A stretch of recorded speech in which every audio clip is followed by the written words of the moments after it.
Fundación Palabra, la Facultad de Educación de la universidad, hemos diseñado un diplomado en bibliotecas escolares, gestión y mediación para bibliotecas escolares, que estamos de alguna manera llevando a esta ruta del aprendizaje como una muestra de lo que va a hacer ese diplomado, pero también ampliando ciertos contenidos y mostrando algunas experiencias y algunas herramientas para ustedes en sus espacios profesionales o en términos de formación. Hoy día el taller de equidad e inclusión, que es uno de los cursos del diplomado, lo van a dictar Mónica Bombal y Guillermo Castillo, ambos docentes de la Facultad de Educación, con muy larga trayectoria en temas tanto de formación de mediadores, de estudiantes de pregrado y posgrado, como también de fomento lector, mediación de libros de lectura y, bueno, políticas públicas. Mónica también es editora, así que son dos excelentes talleristas que nos van a acompañar en la sesión de hoy día. Les cuento un poquito, un marco bien general de qué es el diplomado. Es un diplomado que tiene un enfoque de derechos, que busca posicionar a la biblioteca como un eje dentro de la escuela, por supuesto, entregar conocimientos actualizados respecto de bibliotecas escolares para encargados de la biblioteca, docentes, mediadores de libros de lectura, profesionales que trabajen en la escuela, no necesariamente desde el ámbito de la mediación del libro en términos literarios, sino que también más amplio, pensando en que la biblioteca es un centro de recursos para el aprendizaje, como conocemos a los CRAC, finalmente, pero que también la biblioteca es transversal para todas las asignaturas dentro de la escuela. El curso tiene 3 objetivos de aprendizaje: descubrir la visión actualizada, como les decía antes, desde la biblioteca escolar, desarrollar herramientas de gestión y mediación y diseñar al final del diplomado un proyecto en particular para el contexto escolar donde ustedes se desempeñan. Son 5 cursos. El primer curso, que fue el taller de la semana pasada, el ecosistema del libro y la lectura, que dictamos entre las 3 instituciones, Fundación Palabra, Facultad de Educación y Biblioteca Escolar Futuro. Equidad e inclusión y acceso a bibliotecas, que está hoy día con Guillermo y con Mónica. Gestión y mediación en bibliotecas escolares, que lo desarrolla la Fundación Palabra. Espacios digitales en bibliotecas escolares, que lo diseña y lo implementa el programa Biblioteca Escolar Futuro. Y el último curso, que es un curso de proyectos, por lo tanto es un curso que las 3 instituciones funcionamos ahí un poco como tutores de proyectos para que ustedes puedan implementar después en sus escuelas o contextos laborales o lo que sea. Ahí están nuestros profesores. Mónica, el máster en libros de la Autónoma de Barcelona, en ciencia de historia, y Guille es profesor de lenguaje, y ellos los van a acompañar hoy día en este recorrido. Espero que sea un buen recorrido de aprendizaje. Sé que lo será porque tenemos 2 grandes profesores aquí en este taller. Así que Claudia, cosas prácticas, ¿cuándo parte el diplomado? ¿Cómo se podrían inscribir si quedan interesados? Muchas gracias, pues, señorita, por la respuesta. No, esa información yo creo que no está por ahí. No, está por acá, está en el primero, lo voy a tirar. Ahí está. Sí, comienza a fines de mayo. Las inscripciones se hacen a través del CENTRE, que es el Centro de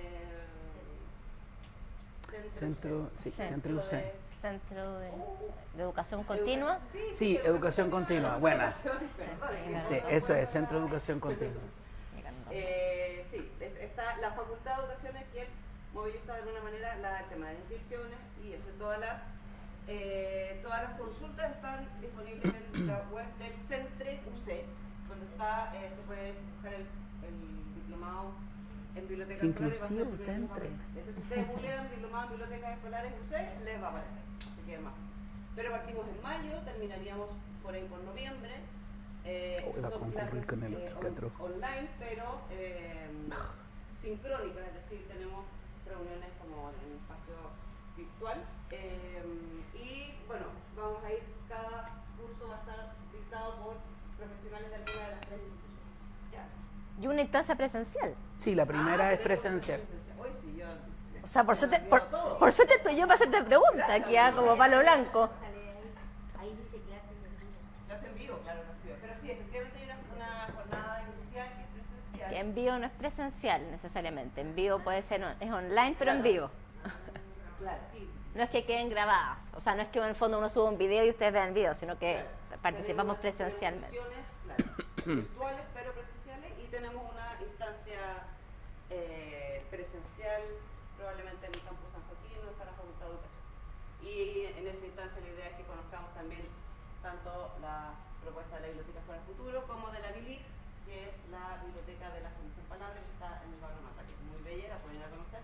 Si les interesa conocer espacios distintos también de bibliotecas escolares. ¿Ya? Muchas gracias, Mónica, por su apoyo. Y ahora los dejo con los profesores, que es a lo que vienen ustedes. Gracias, Clau. Bien, buenos días. Vamos a Buenos días. avanzar lo que la Claudia ya ahí recorrió. Oh, ¿cómo Sí, están? Te vi, perdona. Te pisé. Hemos partido aquí con Hemos partido el amor. con un- Viva lo proxémico. ¿Cómo están?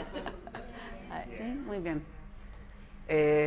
Así como un paneo general, ¿cuántas son profesores? Levanten la mano, por favor. Vayan levantando la mano. Profesores, profesoras. 1, 2, 3, 4, 5, 6, Sí. 7, 8, 9. Está marcado muy bien, está muy marcado. ¿Cuántos son bibliotecarias, bibliotecarios? Un 2. 2. ¿Cuántos están en este momento leyendo? ¿Sí? Varias manos Muy bien. levantadas. ¿Y cuántos de ustedes se consideran personas inclusivas? Ahí Sí. hay algunas manos. Ok. Sí, vamos a comenzar y queremos hacer una declaración de principios que es como importante. Sabemos que cuando uno dice que es inclusivo es como te ponía un sombrero así que difícil. Estamos en un momento en que están funcionando los Juegos Panamericanos. Fue la Teletón recientemente. Somos un país que estamos en una disyuntiva constante con la migración. Somos un país en el que también hay mucha inequidad. Entonces, es un tema difícil, ¿ya? Y sabemos que en cada contexto de los que ustedes están hay seguramente un montón de problemas. Entonces, queremos partir desde la línea de la positividad. Vamos a intentar que este espacio sea un espacio de conversación desde lo positivo, porque no queremos transformarlo. Suele pasar que en las iniciativas vinculadas con la inclusión hay un primer momento en que todos lloramos. No, es que mi escuela, es que mi casa, es que mi vida. No, ya, nosotros queremos saltar un poco de esa dimensión para poder pensar el proceso inclusivo como un proceso en el que podemos hacer cosas. ¿Ya? Es decir, tratemos hoy día de leer, de irnos con estrategias, con ideas, con propuestas que puedan responder a lo doloroso de nuestros contextos, a lo difícil, lo frágil, lo que quieran, pero que sea un espacio de hacer, de inventar, de crear. ¿Ya? Queremos partir con esa declaración de principio para que no suframos. ¿Ya? Y también de reflexionar y de preguntarnos, porque tampoco es que aquí en No hay estas respuesta. 2 horas que vamos a trabajar y que tenemos una propuesta, trajimos varios libros y vamos a leer y vamos a revisar, tampoco es como que vamos a salir diciendo, oye, ahora sí que puedo llegar a implementar bibliotecas escolares súper mega inclusivas, sino que estamos dando un puntapié inicial, como decía Claudia, esto es parte también de un trabajo que vamos a profundizar y que queremos impulsar a propósito del trabajo del diplomado del próximo año. Esta es una iniciativa que toma la Biblioteca Escolar Futuro aquí, en estas alianzas, y entre esas alianzas también está esa invitación que hacía Claudia a ir a conocer esa BILIG, que es este nuevo espacio que está en el barrio Mata Sur, de la Biblioteca Interactiva Latinoamericana, Infantil y Juvenil, que es un espacio muy interesante donde están ocurriendo cosas, como tenerlo también en el radar dentro de los lugares que conocemos en Santiago, que podemos visitar, donde están ocurriendo cosas, donde vienen festivales, donde es como un centro bien activo de actividad. Entonces, quienes no conozcan esta BILIG, los invitamos ahí a seguir ahí sus redes sociales de la Fundación Palabra. Es en el ex asilo de las Hermanitas Descalzas, un edificio emblemático en el barrio Mata Sur, que tras el terremoto estuvo ahí a punto de de botarse, las monjitas se fueron, se llevaron a todos los abuelitos, el edificio quedó ahí a la venta a la inmobiliaria, perdón aquí este detalle, pero creo que es importante también conocerlo para ir recorriendo estos espacios de la ciudad distintos. El espacio estuvo ahí a puertas de ser vendido a inmobiliarias y los vecinos dijeron, ¿cómo vamos a perder este edificio tan emblemático? Y los vecinos se juntaron y fueron a la municipalidad y dijeron, por favor, o sea, hagan algo con este edificio. Y se movieron ahí unos recursos importantes a nivel nacional y regional para poder comprar el inmueble que estaba a las monjitas, y hoy día entonces la Municipalidad de Santiago está levantando ahí un proyecto comunitario de rehabilitación del espacio, reconstrucción del espacio, pero también para albergar distintos servicios sociales a la comunidad. Y en ese lugar es que la Fundación Palabra instaló una biblioteca en el jardín de este lugar, y que ha ido el jardín transformándose, porque este lugar había estado abandonado mucho tiempo y hoy día está muy precioso, están ocurriendo cosas muy interesantes. Entonces, esa invitación también es de ir como recorriendo lugares que también están pensando en cómo acercar la lectura, los espacios, la biblioteca a otros públicos, a otros contextos, y también está como enmarcado dentro de lo que estamos levantando en este diplomado.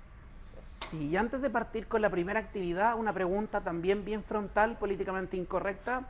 ¿Hay alguien que necesite algún tipo de adecuación? ¿No? ¿Atrás? ¿No? Es una pregunta que nadie hace, porque la gente se pone nerviosa. ¿Por qué? Porque pueden surgir necesidades a las cuales uno no sabe cómo atender. Nosotros queremos romper estos paradigmas un poco como empaquetados. Yo iba a preguntar directamente, ¿alguien tiene discapacidad? Pero después dije, puede ser un poco invasivo, se pueden ofender. Pero creemos firmemente en que la primera posición, la primera posibilidad de siquiera acercarnos al contexto, al concepto de inclusión, es no tener susto de decir, ¿sabes qué? Yo necesito que tengáis... ¿Qué podría haber aquí? A ver, ¿qué podría pasar? ¿Cuáles son las primeras adecuaciones que... ¿Sí? A ver. Intérprete en lengua de señas, ¿sí? ¿Algo más? Ya, ¿qué más podría pasar? Esto da cuenta también de cuán conscientes somos de las necesidades que podemos encontrar. ¿Qué más puede pasar?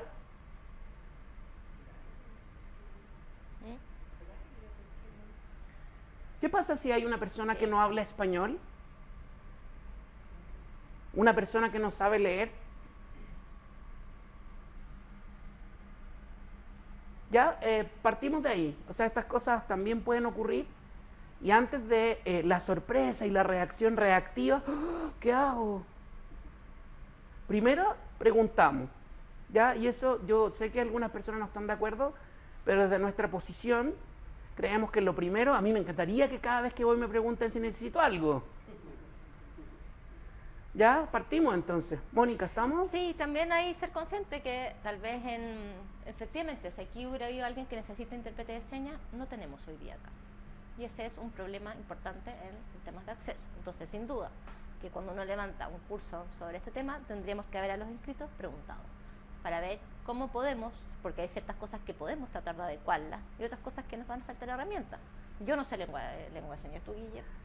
No, pero ojo, que es importante esto, porque, chicos, ¿cuántas veces bueno, no sé cuántos de ustedes en realidad están a caballo de esta vida inclusiva, pero en los eventos de las escuelas, de las cosas que se hacen, normalmente pagan a intérpretes de lengua de señas por cumplir, a veces sin saber si en el público hay personas sordas.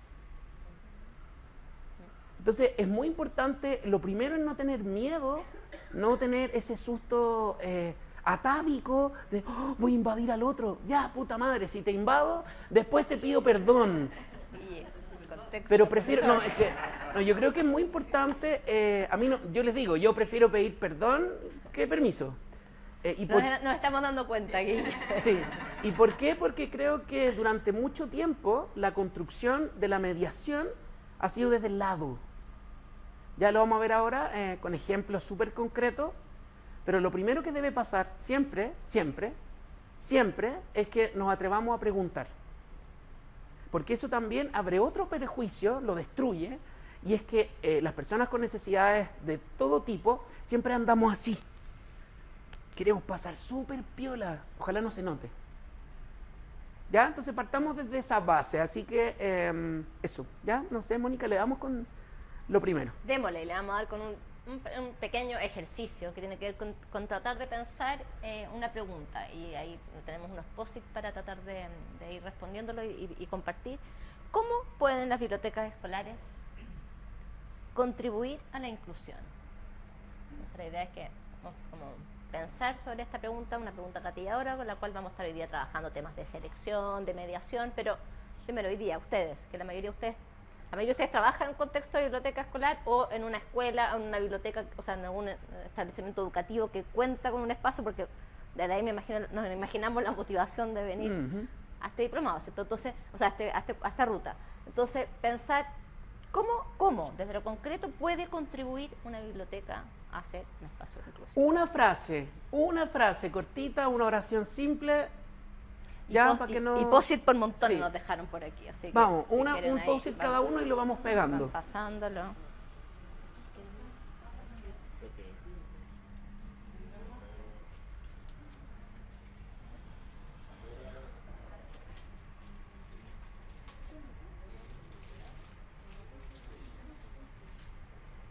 Esto dura hasta la 1, y son Sí. 10 para las 1. No, nos vamos rapidito aquí. No, digo, no, o sea, ni tan rapidito, tenemos... Hay harto tiempo, y somos pocos. ¿Llegó más gente? Sí. 1, 2, 3, 4, 5, 6, 7, 8, 9, 10, 11, 12, 13, 14, 15, Ah, 16, sí. 17, 18. Vamos.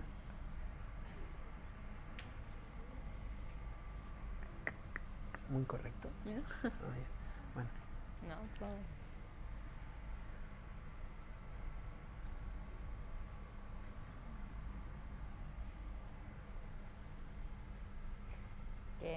Que lo vengan a pegar acá adelante. sí. Pónganse, así como dice la Pilar Sordo, en los zapatos de los otros. ¿Ah?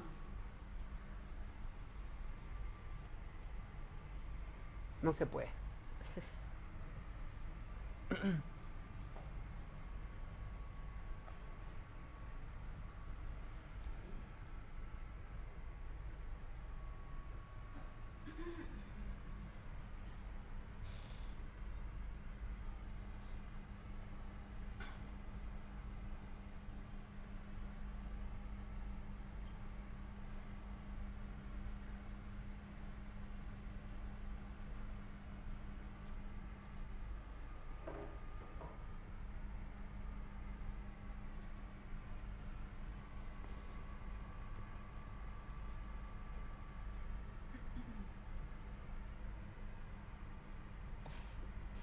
Mira, que finalmente todo lo que dijimos que no íbamos a hacer, no exponer, no lo hicimos.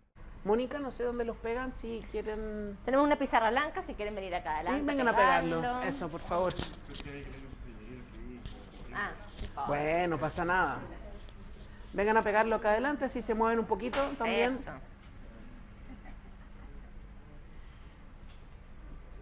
Cuidado que falla el pegamento siempre, ¿ah? Así que con amor. Sí.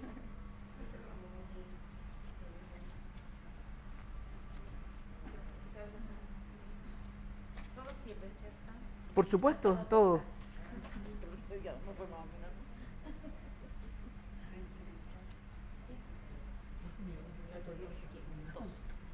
¿En qué? Chuta, valor. ¿Cómo estamos? Muy bien. Sí. Vamos a ir leyendo algunas cosas. A ver, lo primero también como tener en el radar que hay una... Ahí tengo que girar Ay, un sí, poco, perdón. un Yo soy poco como así. Pindi, ¿ah? Siempre tapo la presentación. Pindi, espero el carnet en el suelo, pero siempre tapo las presentaciones. Entonces, ténganme paciencia, ¿ya? Bueno, en el radar, en la cabeza, nosotros en la Católica trabajamos con una idea que se llama patrones de pensamiento. ¿Ya? Y básicamente tiene que ver con ideas que están ahí como fosilizadas y que pueden ser facilitadores u obstaculizadores de las cosas que hacemos. Así como cuando los profes de lenguaje dicen, no, si la poesía expresa sentimientos, ya. Sí, pero no. La poesía también es humor, es burla, es sorpresa, en fin. Pero todo lo primero que te dicen, la poesía bonito, sentimiento, cosas de amor. Ya la inclusión tiene muchos patrones de pensamiento y van a aparecer aquí.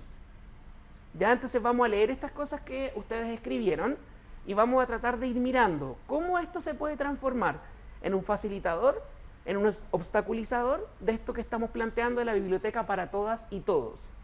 Ya, vamos, Mónica, a ver cómo nos va. Tener diferentes medios para acceder a los libros. Multimodalidad, multimedialidad. Ya, esto es como la respuesta, es como la chica bonita del momento. ¿Qué son los modos? ¿Qué son los medios? ¿Alguien nos puede explicar? Porque esto siempre sale así como la multimodalidad. ¿Qué es eso? Estoy mirando a unos que voy a preguntarles si no aparece la respuesta. Hay unos palos blancos aquí, Sí, lo siento. no, pero sería interesante que esto porque de verdad que es la chica bonita. Todo el mundo la multimodalidad, la multimodalidad. ¿Qué es eso? Los diferentes modos, como pensando en como los libros álbum, como también la imagen habla, pero también la palabra, y referido como a los medios que tengan distintos soportes, o sea, Muy bien, físico, de audio, no sé qué otro. muy bien. O sea, en el fondo tener en cuenta que la cultura, desde una perspectiva semiótica, está construida por signos, ¿ya? Por signos.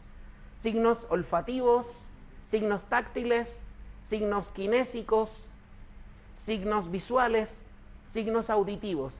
¿Me siguen, verdad? Ya, esos son modos de significación. Construyen sentido. Entonces, para una persona sorda, la visualidad se vuelve la vida. Para una persona ciega, el oído, el olfato, se vuelven... Bueno, después vamos a profundizar en esto. Esos son modos semióticos. Medios son los soportes.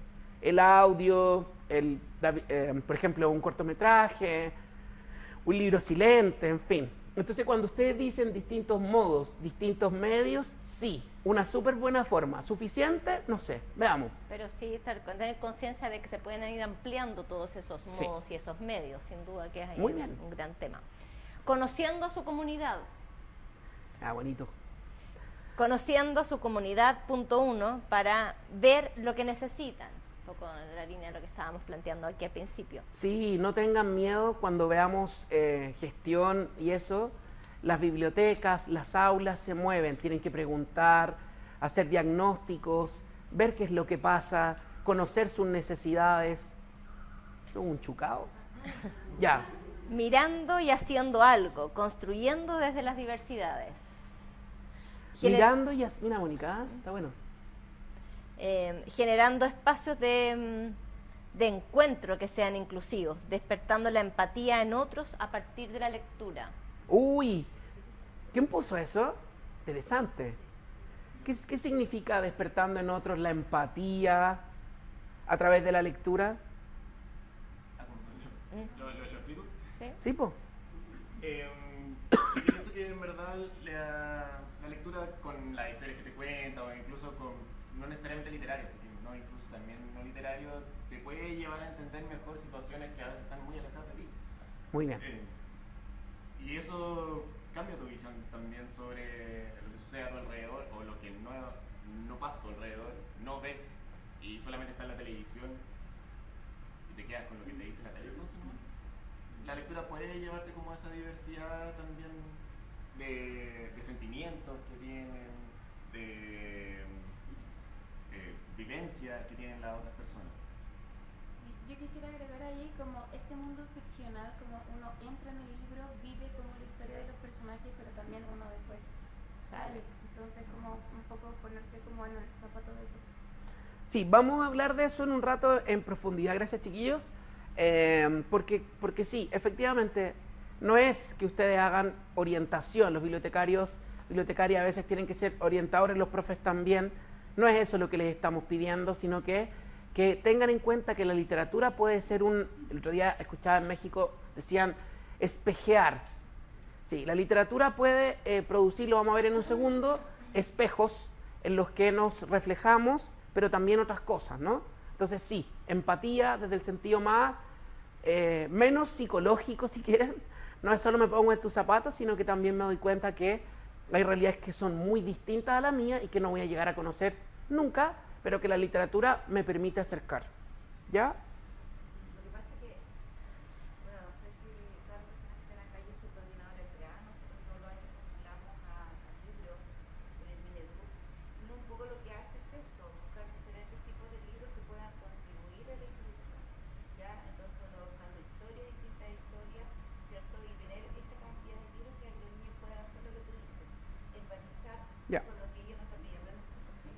Sí, yo voy a marcar un concepto, fíjense cómo dijo la compañera, dijo, buscamos libros que puedan, comillas, contribuir a la inclusión. Vamos a ver qué significa eso y los peligros que entraña. Vamos a ver luego, esto muy interesante. Vamos, Mónica, dale más. Acceso a libros digitales inclusivos.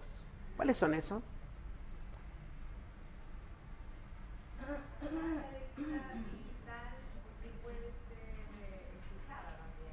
Ya, Entonces, eso nos da la posibilidad de los lectores. muy bien.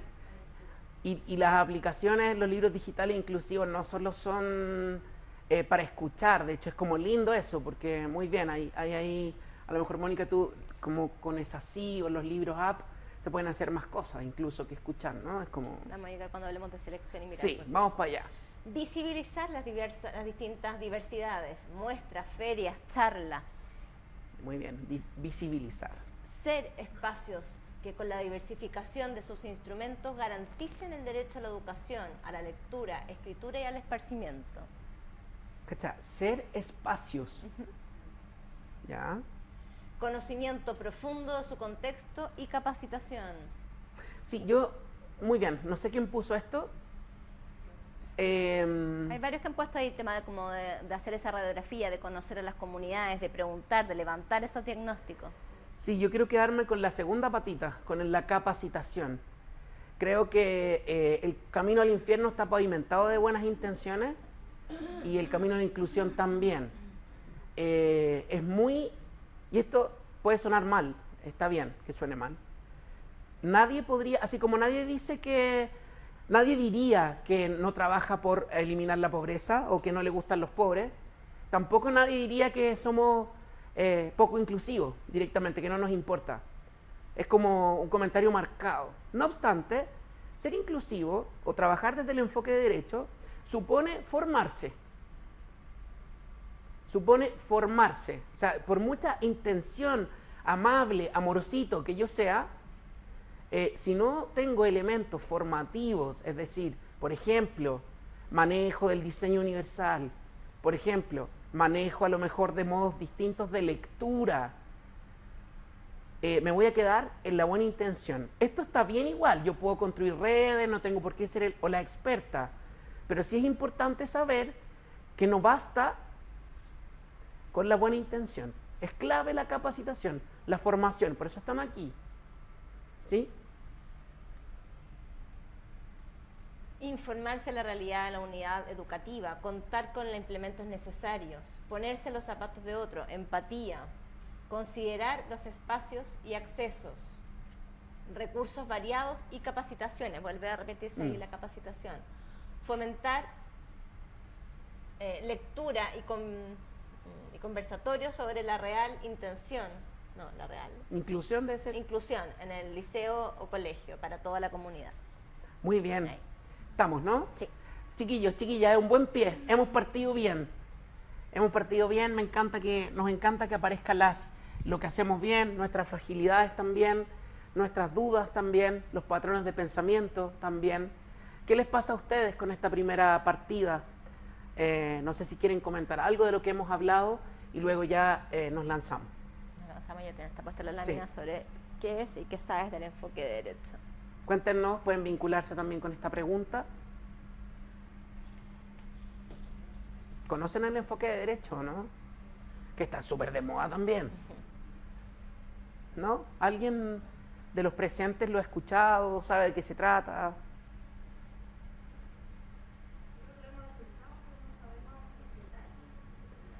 Ya, muy bien. Aparece como un telón de fondo, ¿cierto? Cuando se habla de inclusión aparece enfoque de derecho. Es como un gran paraguas, sí, es verdad, el enfoque de derecho. Además que hoy día, a propósito de los movimientos sociales, cada uno le importa su derecho, ¿no? Es como, bueno... Y aparecen muchos más derechos de los que sabíamos o de los que teníamos conciencia. Sí. Bueno, un primer punto, antes de... No sé si había algún otro comentario con lo anterior, si no partimos con esto. Manos levantadas, no. Ok. Bueno, lo primero que hay que entender es que normalmente esto es legal, ¿ah? Esto tiene un componente formativo legal, normativo legal, en el que no nos vamos a detener tanto porque no es el momento, pero les vamos a dejar un texto, Clau, ¿me acordáis, porfa? Sí, les vamos a mandar un texto en que aparece explicado el enfoque de derecho con los distintos hitos internacionales que tiene. Pero esto es como rasamente explicado, revela una relación distinta entre tu sujeto y el derecho y el contexto, ¿ya? Normalmente o tradicionalmente se entendía que tú tenías que responder al contexto. Tú tenías que adecuarte, tú tenías que responder, tú tenías que ir, digamos, adecuándote para poder cumplir con el contexto tradicional, con el contexto normativo, con el contexto ideal, con el contexto estandarizado. ¿Me explico? O sea, si tú ibas a la biblioteca y no había el libro en braille, pues qué pena, ¿no? Si tú llegabas a un país y no hablabas el idioma, qué pena con usted, ¿no? Y bueno, normalmente se perseguía una estandarización de la sociedad y entonces todo lo distinto quedaba un poco rezagado, ¿cierto? Marginado, y ahí podemos ponerle otros nombres, ¿ah? Sujetos de caridad, sujetos de, en fin, las cruzadas de amor que a veces ocurren, y este tipo de cosas, ¿no? Ahora, distinto es el enfoque de derecho que da vuelta el paradigma. Y aquí tú te transformas en un sujeto de derecho sobre el que el contexto se debe adecuar. ¿Por qué?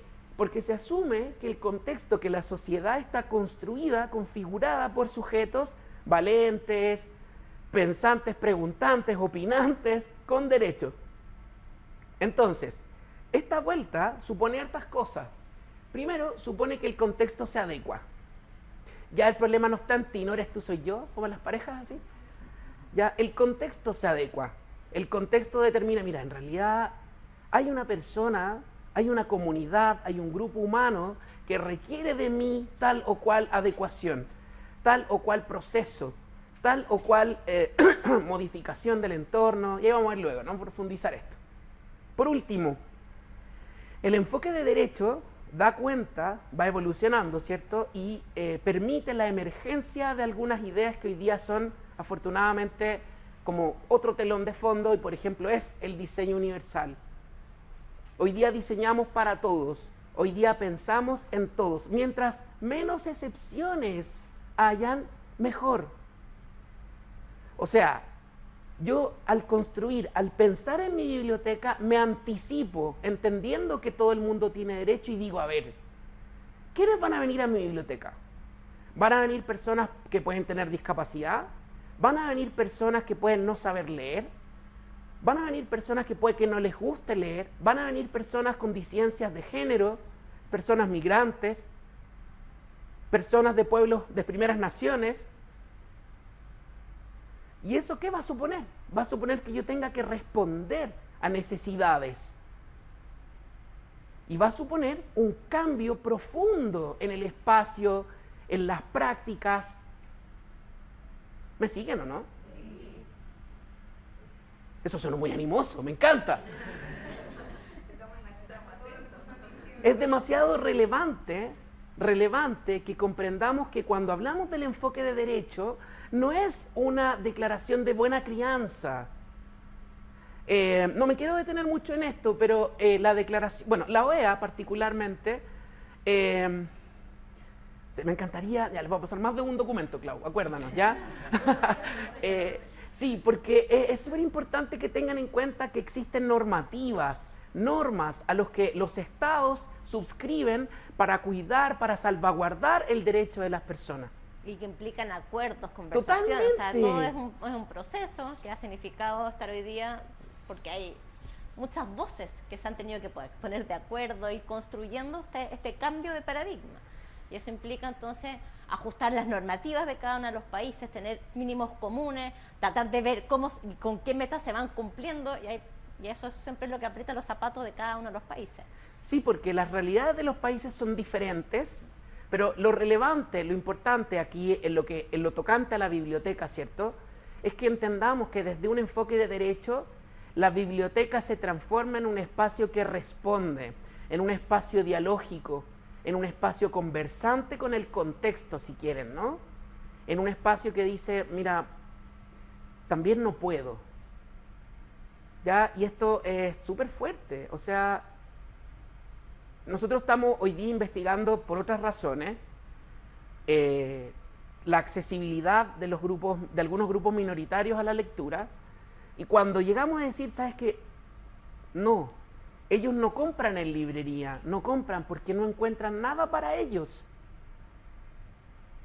Eso no es que sea del todo, es malo per se, ¿cierto?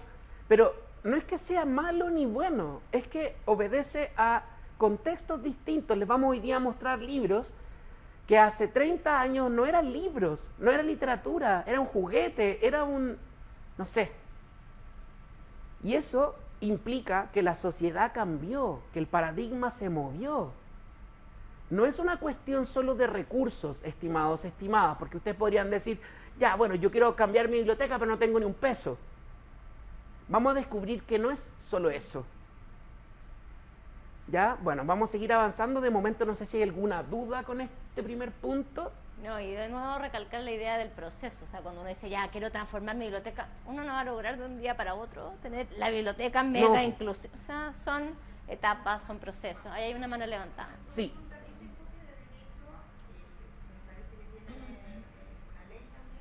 Sí, es una normativa legal. El enfoque de derecho emana, es que bueno, podríamos hacer la trayectoria, ¿no?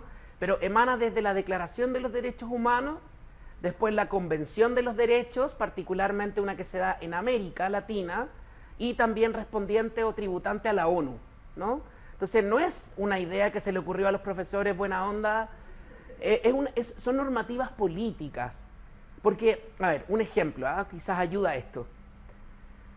En una ola migratoria hay muchas personas que se están moviendo a los países y que van a suponer cambios políticos, ¿cierto? Sociales, culturales. Cambia la alimentación, cambia el modo de desplazarse, cambian los trabajos, cambia el lenguaje. Y entonces, cuando miramos desde un enfoque no de derecho, uno dice, ya, bueno, ellos llegaron, ellos se adecuan. ¿Me explico? Desde el enfoque de derecho, uno dice, el país debe responder, el Estado debe responder a esta diversidad. Y se diseñan políticas de apoyo. Y bueno, miren, aquí ya viene mi bola más personal, ya aquí como que esto pueden ponerlo entre comillas y creerme o no.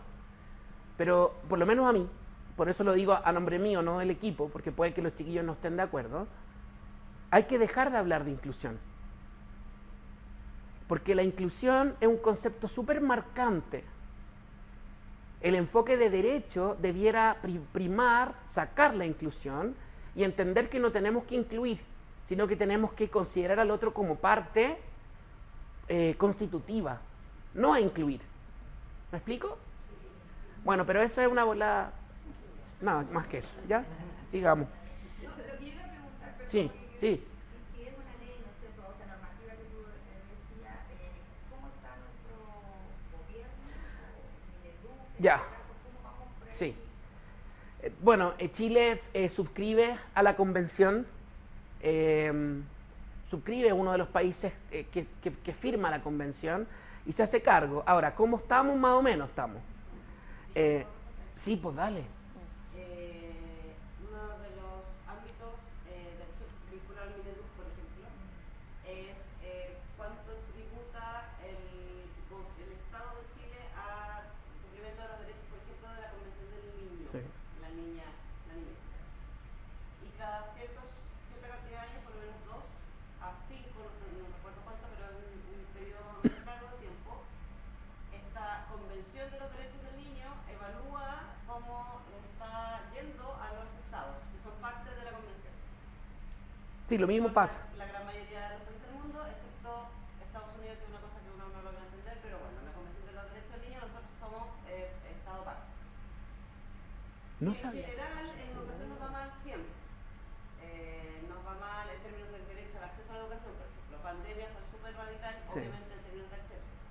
Y lo que hace esta convención es decirle al Estado, mire, usted lo está haciendo más o menos, lo está haciendo mal, lo está haciendo bien en algunas cosas, y en las cosas que lo está haciendo mal, tiene que mejorar.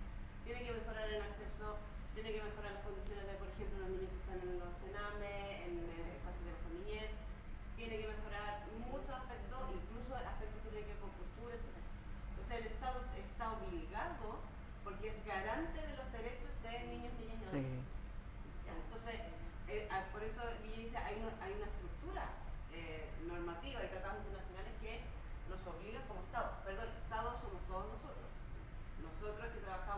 ámbito escolar también somos garantes de los derechos de niñas, niños y adolescentes. Por eso es tan importante, como menciona aquí, y aquí cierro para que sigan, conocer de qué estamos hablando cuando hablamos de enfoque de derechos.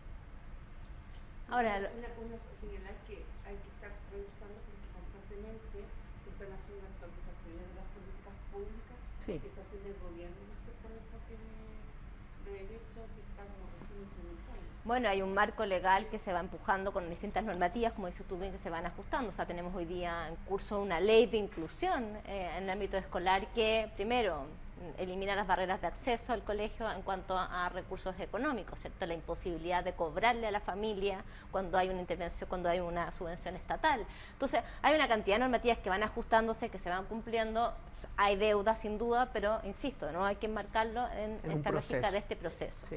Y dentro de esta lógica del proceso, ahora nos vamos a situar como ya no desde la educación en general, sino que en el ámbito más desde la biblioteca y de la biblioteca escolar, es que queremos invitarlos a hacer ahora un recorrido pensando en la biblioteca como definición, y ahí nos vamos a ir un poco desde la etimología de la palabra, ¿cierto? Entonces aquí tenemos como biblioteca, pensando que estamos situándonos entonces en biblioteca escolar, pensando etimológicamente, si vamos como al origen latín y ante el latín del griego antiguo, encontramos que viene de biblioteca, lugar donde se guardan los libros. Hoy día si pensamos en una biblioteca, esta definición nos queda súper mega añeja, ¿cierto? Pero a ver, miremosla. Según la RAE, si nos vamos a mirar la Real Academia, dice 1. Institución cuya finalidad consiste en la adquisición, conservación, estudio y exposición de libros y documentos. También, ¿no?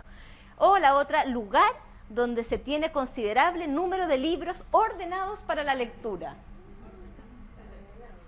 Y después vamos a mirar la UNESCO, y la UNESCO dice, UNESCO considera a la biblioteca pública como la fuerza viva, miren cómo cambia aquí, la fuerza viva para la educación, la cultura y la información, y lo más importante, como un agente esencial para el fomento de la paz y el bienestar espiritual a través del pensamiento de hombres y mujeres.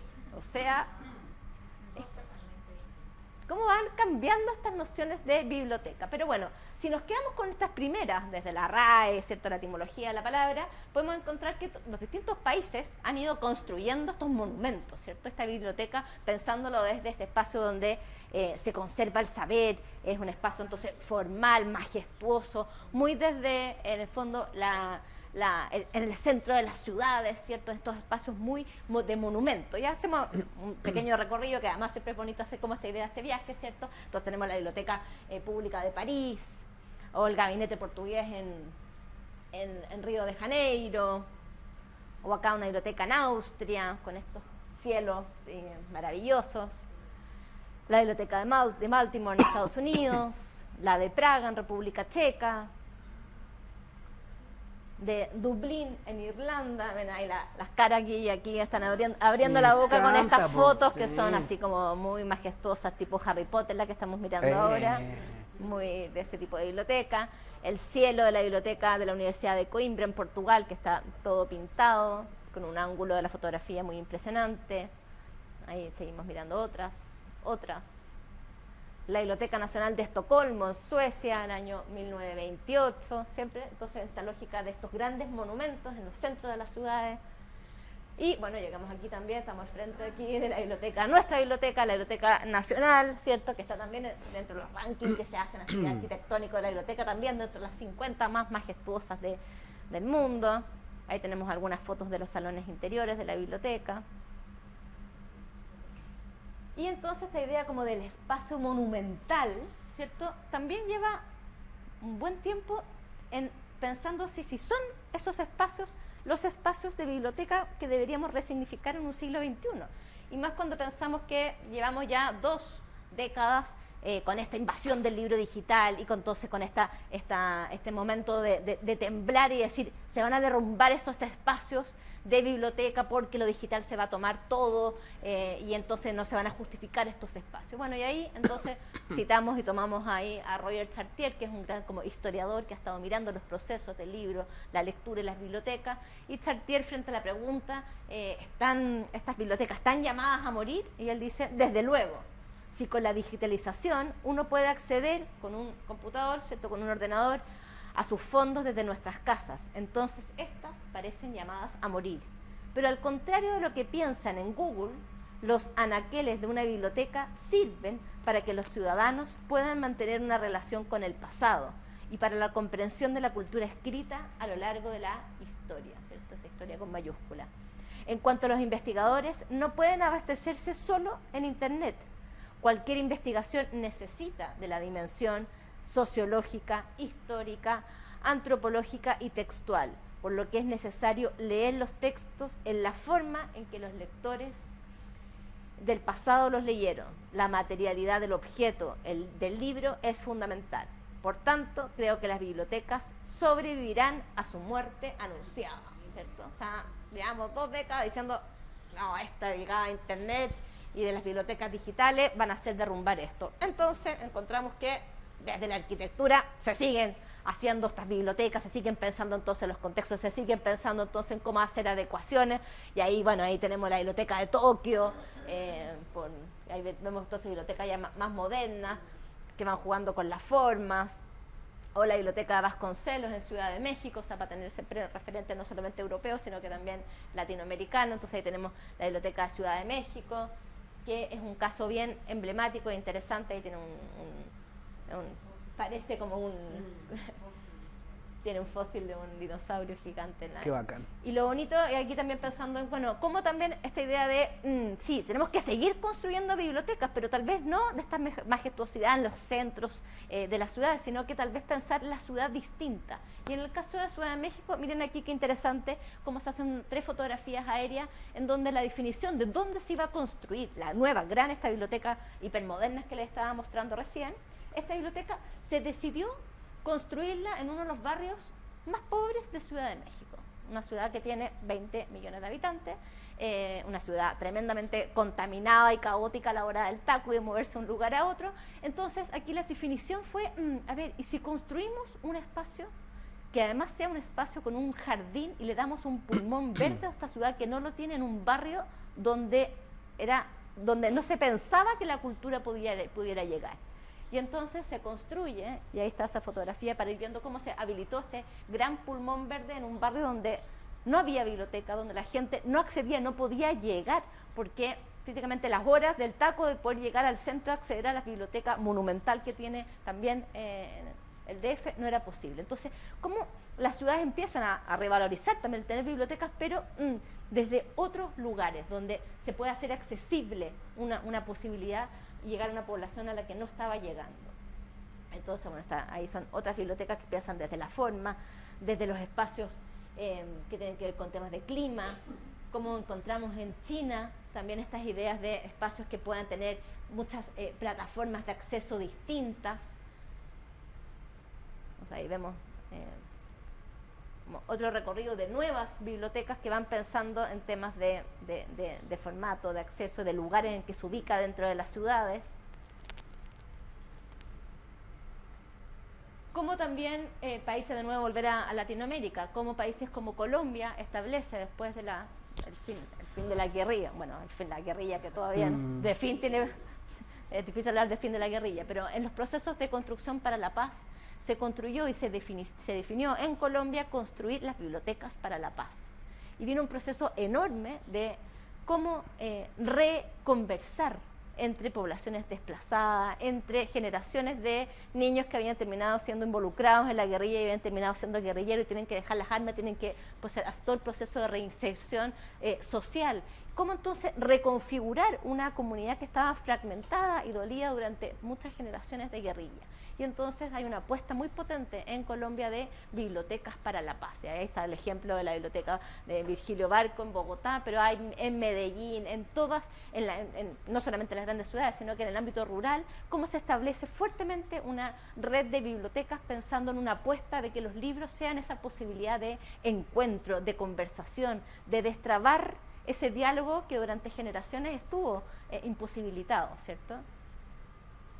Y, de nuevo, otro ejemplo, ahora español, pero que tiene que ver también con nuevas bibliotecas que se han construido, pensando también en estos movimientos migratorios tan potentes. Y cómo entonces hoy día en la ciudad de Barcelona se construye una gran biblioteca que fue inaugurada hace un par de años atrás, que es la biblioteca, o el año pasado, la Biblioteca Pública García Márquez, que alberga una colección de libros latinoamericanos más grande en Europa, ya está ahí en Barcelona, con estos guiños también a decir, bueno, España se construye en base a ese diálogo potente y cotidiano también con Latinoamérica, que hoy día, con el proceso migratorio, sabemos que está tan fuerte en Europa. Entonces, cómo estas bibliotecas vuelven a pensar, a decir, a ver, construyamos nuevos espacios, pero que le hagan esta revisión histórica, así, ¿qué es lo que queremos que haya en esta biblioteca? ¿Quién queremos que llegue a esta biblioteca? Entonces ahí tenemos ahí fotografías del espacio de la biblioteca de García Márquez. Bueno, aquí esta se me fue media colada, pero una biblioteca, ahí construyeron impresoras 3D, o sea, también como desde la tecnología, de pensar en otras cabinas, en otros proyectos científicos que incluyan tecnología, pero también en parques, en lugares como de ir acercando los espacios con materialidad a otras poblaciones.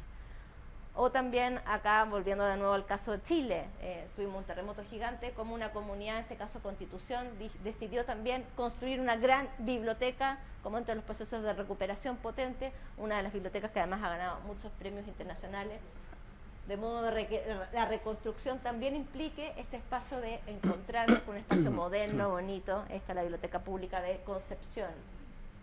Hay varias fotografías, pero también es bueno hacer ese viaje, ese recorrido de ver que en nuestro país hay unas bibliotecas muy maravillosas. O en Curarrehue, que también se construyó una ruca, o sea, una biblioteca emulando una ruca de madera. Y entonces, estos espacios de nuevo, espacios como formales, estatales, pero que ya empiezan a salir de esta lógica del monumento en el centro y empiezan a pensar en otros lugares, de modo de ir haciendo, a ir favoreciendo el acceso y la inclusión a otras poblaciones que históricamente no habían entrado a estos monumentos, ¿cierto? Pero bueno, ¿qué pasa cuando el Estado no interviene? Si no es el Estado, ¿qué pasa con otras bibliotecas que empiezan a surgir? Por ejemplo, aquí una biblioteca en un mall en China. Y acá también tenemos ejemplos, ahí la Claudia nos puede contar de ejemplos también en los malls, acá en Chile. ¿A qué responde esto de llevar bibliotecas a los centros comerciales? Porque este fenómeno lo vemos en China, lo vemos en Chile. ¿A qué responde? Si lo pensamos desde esta trayectoria que estamos haciendo, desde esta definición enorme y majestuosa como del lugar que alberga el libro, hasta de la ONU, que era totalmente distinta. O sea, todo ese tránsito va teniendo distintas etapas. ¿A qué responde tener biblioteca? Pensemos esa respuesta, a ver. Sí, en un mall. ese, que es en un mall. Guilla, ¿quién interviene tú? No, ellos. ¿A qué responde esa...? Quizás porque hay mayor concentración de personas, ¿no? Para acercarlo. Ya, solo acercar, ¿sí? ¿Qué más? ¿A qué más donde podría confluyen responder? personas. Ese dicho como si Mahoma no va a la montaña, la montaña va a Mahoma. Y pienso que en verdad es como instalar como el lugar de la biblioteca en lugares públicos de alto tránsito y donde habitualmente no hay. Pero creo que se queda como en una buena intención porque no sé si sea una biblioteca, yo creo que es más como, por ejemplo, en esa misma foto, como que hay libros que son como inaccesibles, como que están muy arriba, como que no se ve, entonces como más un gesto de una buena intención que en verdad pensar la biblioteca como con todo esto de la mediación, y creo que las nuevas bibliotecas que se están construyendo ahora apuntan mucho más a la mediación, a construir un ecosistema literario donde haya mucha más mediadores que expandan, potencien y abran la lectura hacia nuevas personas o hacia las personas. Y creo que, por ejemplo, estos gestos son como más estéticos que reales. Yo no considero que es una biblioteca, sino algo que quizás como anima la lectura más que la fomente. Ya, hay como hartas distinciones conceptuales que aparecen en la respuesta del compañero. Fíjense que está distinguiendo entre animación y fomento, que esas efectivamente son cuestiones distintas. Yo creo que un poco duro igual, pero está bien. O sea, coincido en el 80% en términos de que a veces hay una intención de carácter más estética, pero como esto es cultural y es polisistémico, no es tan simple como que yo diga que voy a hacer una biblioteca chori, porque eso también construye representaciones y rompe representaciones. O sea, claro, efectivamente, quizás la foto no es la más adecuada, pero cuando uno piensa en una biblioteca en un mall, no solo está acercando la biblioteca, sino que también en términos epistémicos está desacralizando el acto de leer. O sea, no solo se lee en la escuela, no solo se lee en la biblioteca como estado tradicional, y esto es una tendencia, con menor éxito, con mayor alcance. Sí, dime. Que a veces, de una manera muy similar, pienso en eso, pero a propósito del Día del Libro en los colegios, que el Día del Libro no siempre tiene que ver con sentarse y leer, sino que también hay otras actividades que buscan cómo generar ciertas dinámicas, y que me parece importante este acercamiento, como incluso al libro físico, que muchas veces es más llamativo también, como con la cultura del libro. Esto mismo de que en las casas hayan libros también, que independiente si, no sé, en la República de Platón y el niño tiene 5 años, bueno, no sé qué probabilidad hay de que vaya y lo tome, pero el niño crece, sí, mucho, absolutamente.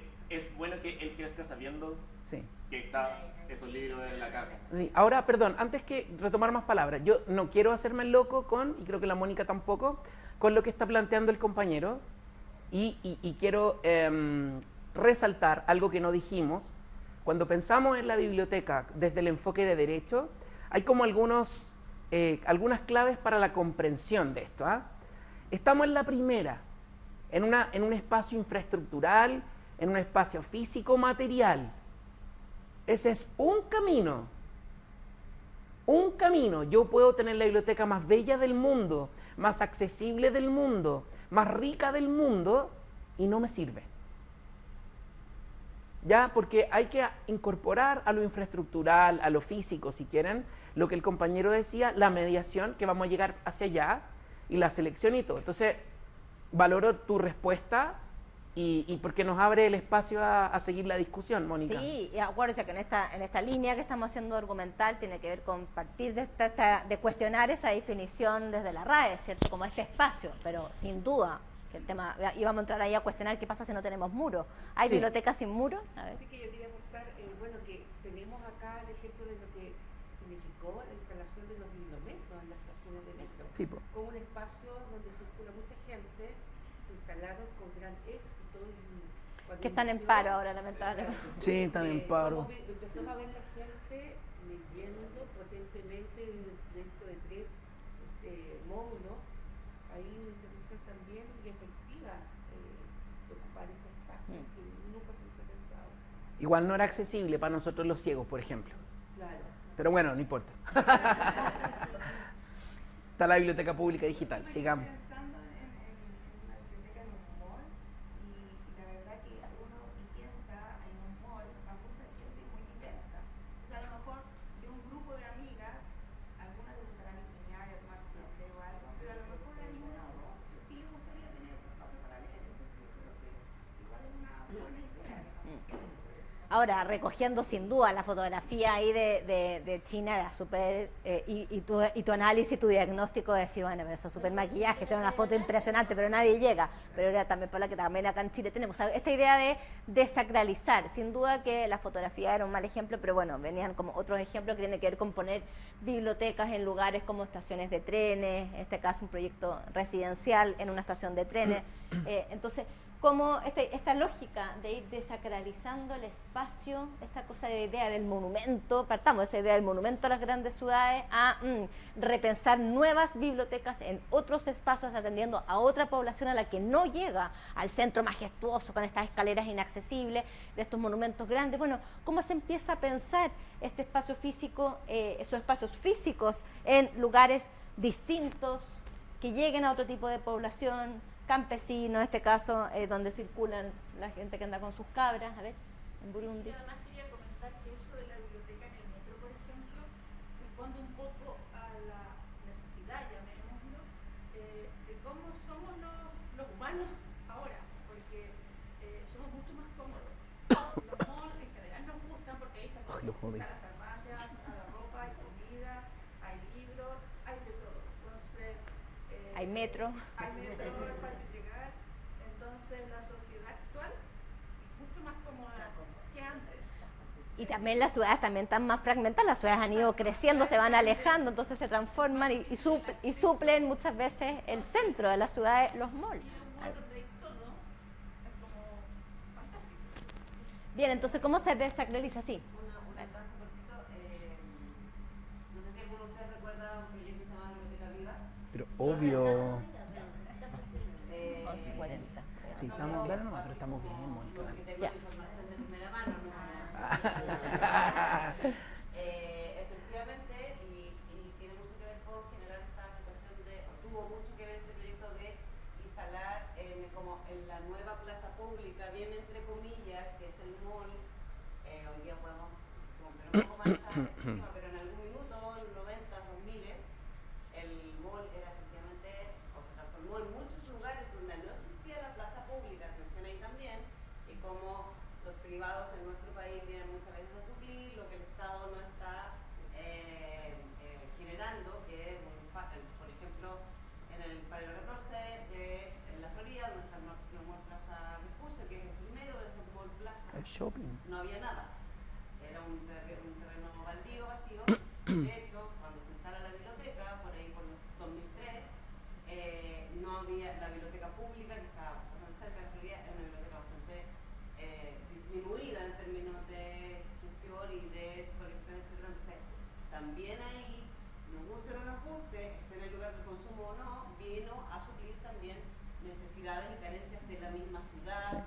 de las mismas espacio territorial, de las mismas comunidades, y vino a suplir. Entonces, hoy día ya no existe la Biblioteca Viva, lamentablemente el proyecto que post pandemia se acabó, pero también hay un componente importante de cómo, y un poco justo lo que van a mostrar ahora los chicos, que cómo finalmente las bibliotecas o los espacios de lectura van como abriéndose camino y rompiendo esquemas, porque finalmente es lo que de alguna manera necesitamos y que hemos ido desacralizando en términos de la biblioteca museo.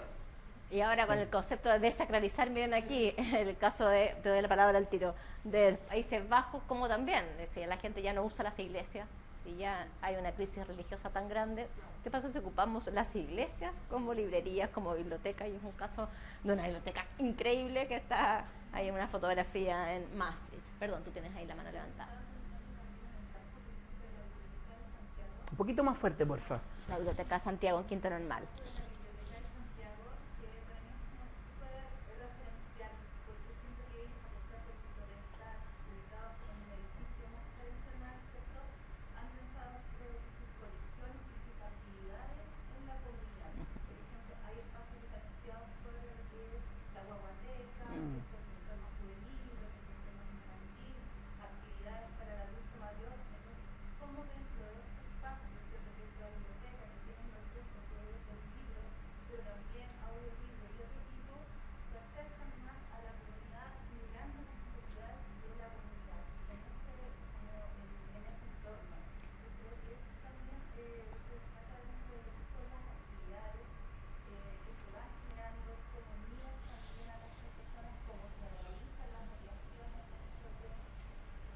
Sin duda, y ahí hay un ejemplo de una biblioteca que está constantemente mirándose y mirando a su comunidad y transformándose. No se quedó en el Es que la proyecto presenta lo mejor. inicial, sino que, tenía su sala infantil preciosa. Partió con una guaguateca pequeña y se dio cuenta la cantidad de familias que querían ocupar ese espacio, cómo se les quedó chico y tuvieron que crecer al triple del espacio que tenían. ¿Por qué? Porque en el fondo es capaz de mirar a su comunidad, de ver esas necesidades y de tratar de transformar y responder sobre ellas. Entonces, esa es la lógica que estamos viendo, cómo estos espacios van mirando, van cuestionando, van levantando necesidades y también se van como transformando. Entonces, esta lógica de vamos sacándola del monumento, vamos acercándola, vamos a ocupar espacios que ya no se están ocupando en las ciudades. Ahí estaba el ejemplo de la iglesia en el caso de Países Bajos, o la gran librería, ¿cierto? La de que parada obligatoria cuando uno va a Buenos Aires, ¿cierto? El Ateneo, este gran teatro, bueno, como este teatro también se transforma en este caso no en una biblioteca, sino que en una librería, o en el caso de Punta Arenas, como la ex cárcel se va a transformar en la gran biblioteca regional de Punta Arenas, de Magallanes. Entonces, ¿cómo miramos la ciudad, esos espacios, y los resignificamos, acercándolo a otras poblaciones, llegando donde el Estado, como decía Claudia, tal vez el Estado no está llegando, y cómo pueden haber esas alianzas para ir acercando, desacralizando y buscando otros formatos para llegar a otros lectores. Sí. En la misma biblioteca escolar, y yo hablaba con mis papás o con mi abuela, y ellos en la escuela no tenían biblioteca. Era algo como completamente, porque tenían que ir, y muy pocas veces ellos, nosotros somos de Renca, a la Biblioteca de Santiago, a la Biblioteca Nacional, que también todos estos proyectos, pensar en la misma escuela como un espacio donde llega la biblioteca en esta idea de expansión, y también la idea como de la biblioteca de aula, incluso que la misma biblioteca de la escuela ya expandiéndose llega a la sala, y como ese tipo de... Bien, efectivamente, entonces esas modificaciones, esas transformaciones las estamos viendo como en distintos ámbitos, ¿cierto? Pero miren aquí, sin muros, ¿puede ser esto una biblioteca?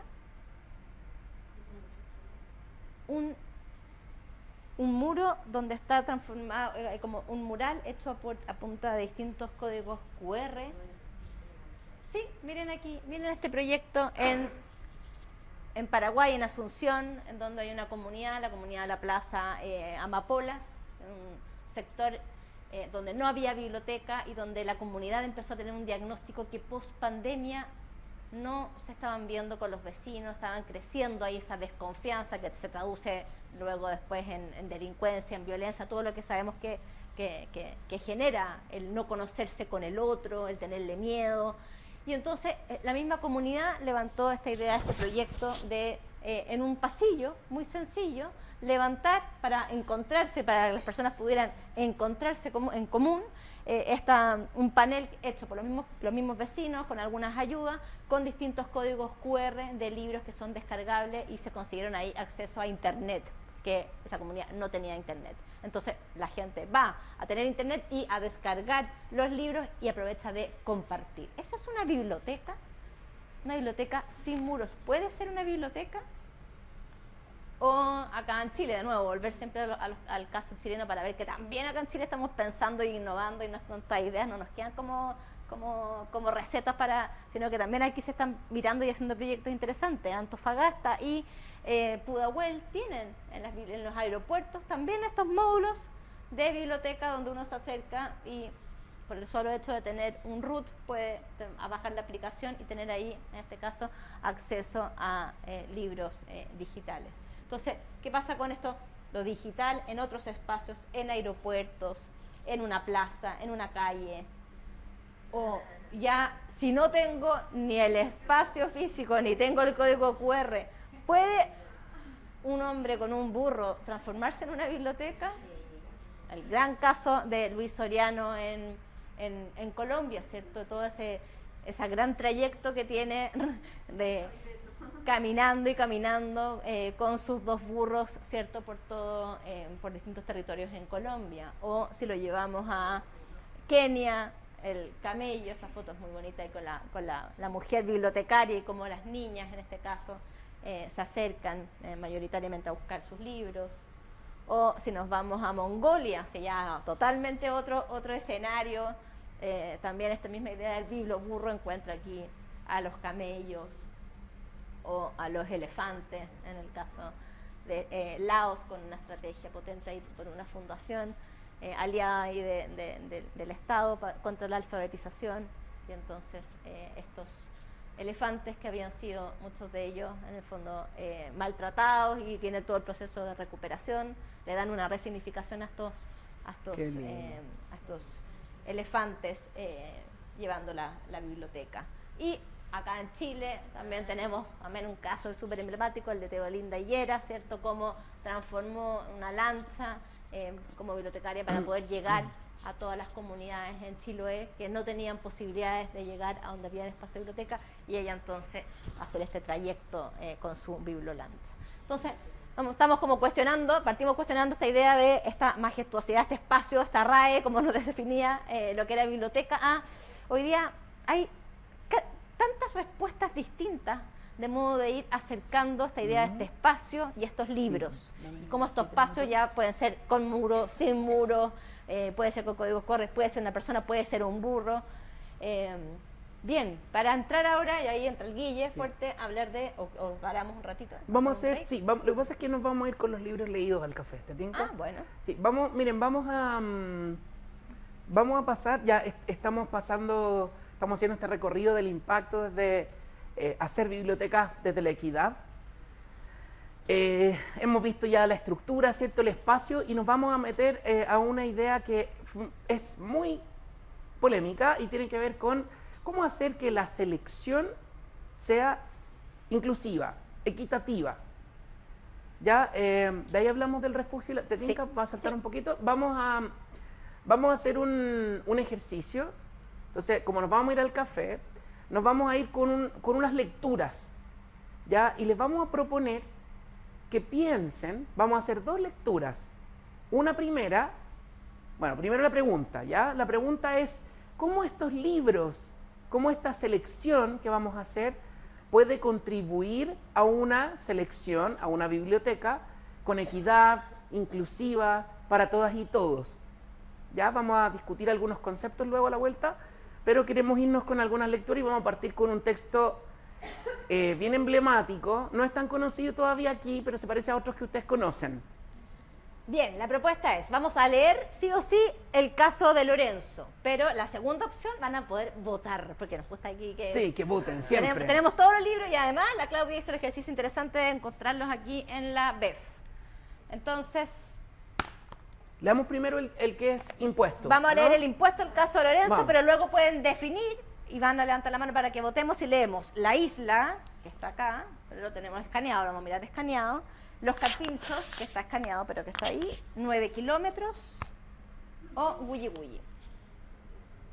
Prepárense para votar, ¿ah? Prepárense para votar y definir para que ver cuál vamos a leer. Pero vamos con el primero, que es...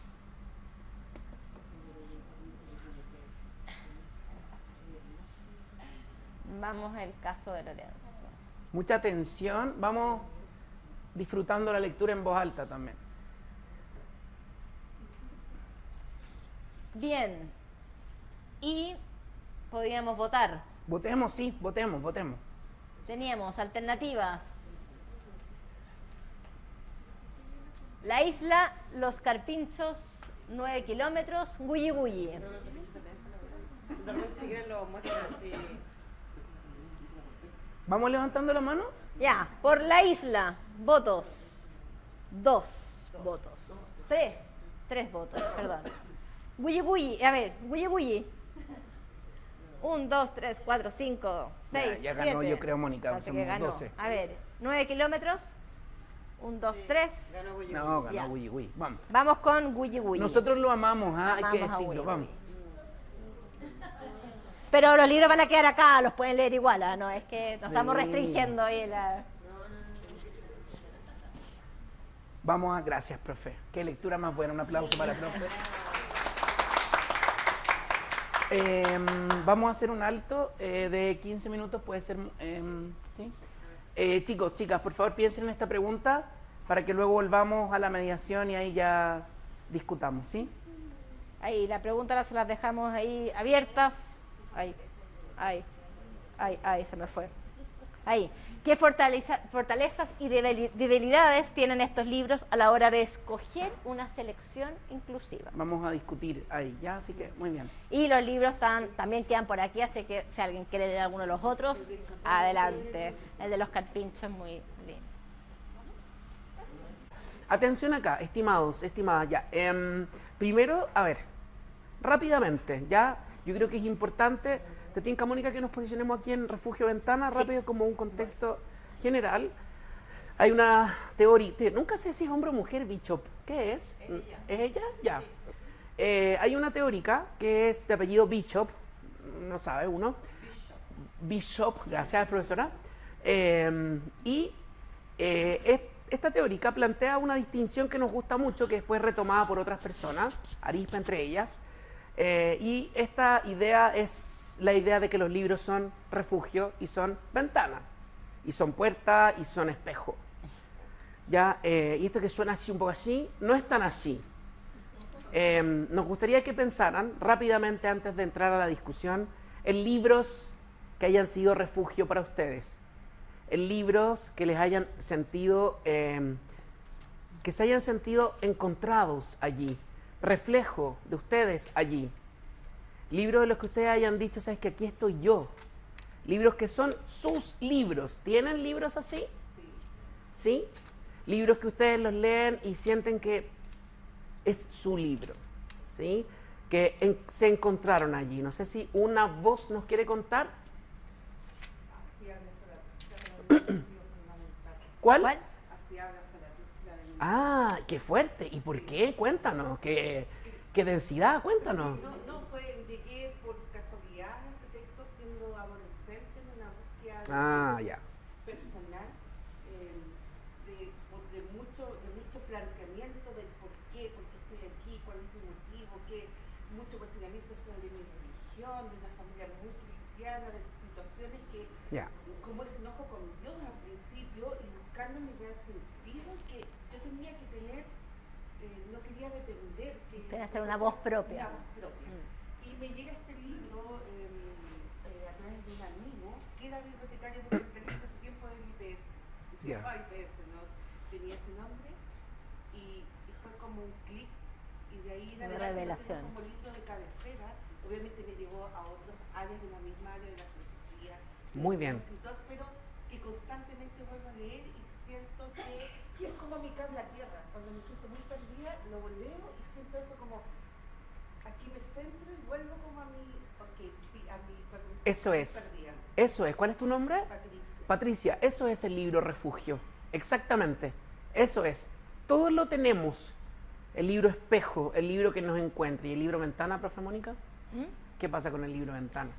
No sé si alguien más quería decir su libro refugio, su título ahí para compartir. ¿Sí? ¿Alguien más nos quiere contar? Y libro ventana. Diría de reflejo, refugio y ahora la ventana y puerta. Se abre el mundo, se expande el mundo. Ojo, no tenemos que ir a Narnia para que se expanda el mundo. Ya, a veces, al lado nuestro, esto va a sonar así un poco Pilar Sordo de nuevo, pero al lado nuestro hay realidades que no conocemos, que no nos acercamos, que no tenemos por desconocimiento, por la vida que nos toca, por nuestro horizonte de sentido, nuestra ideología, lo que fuere, ¿no?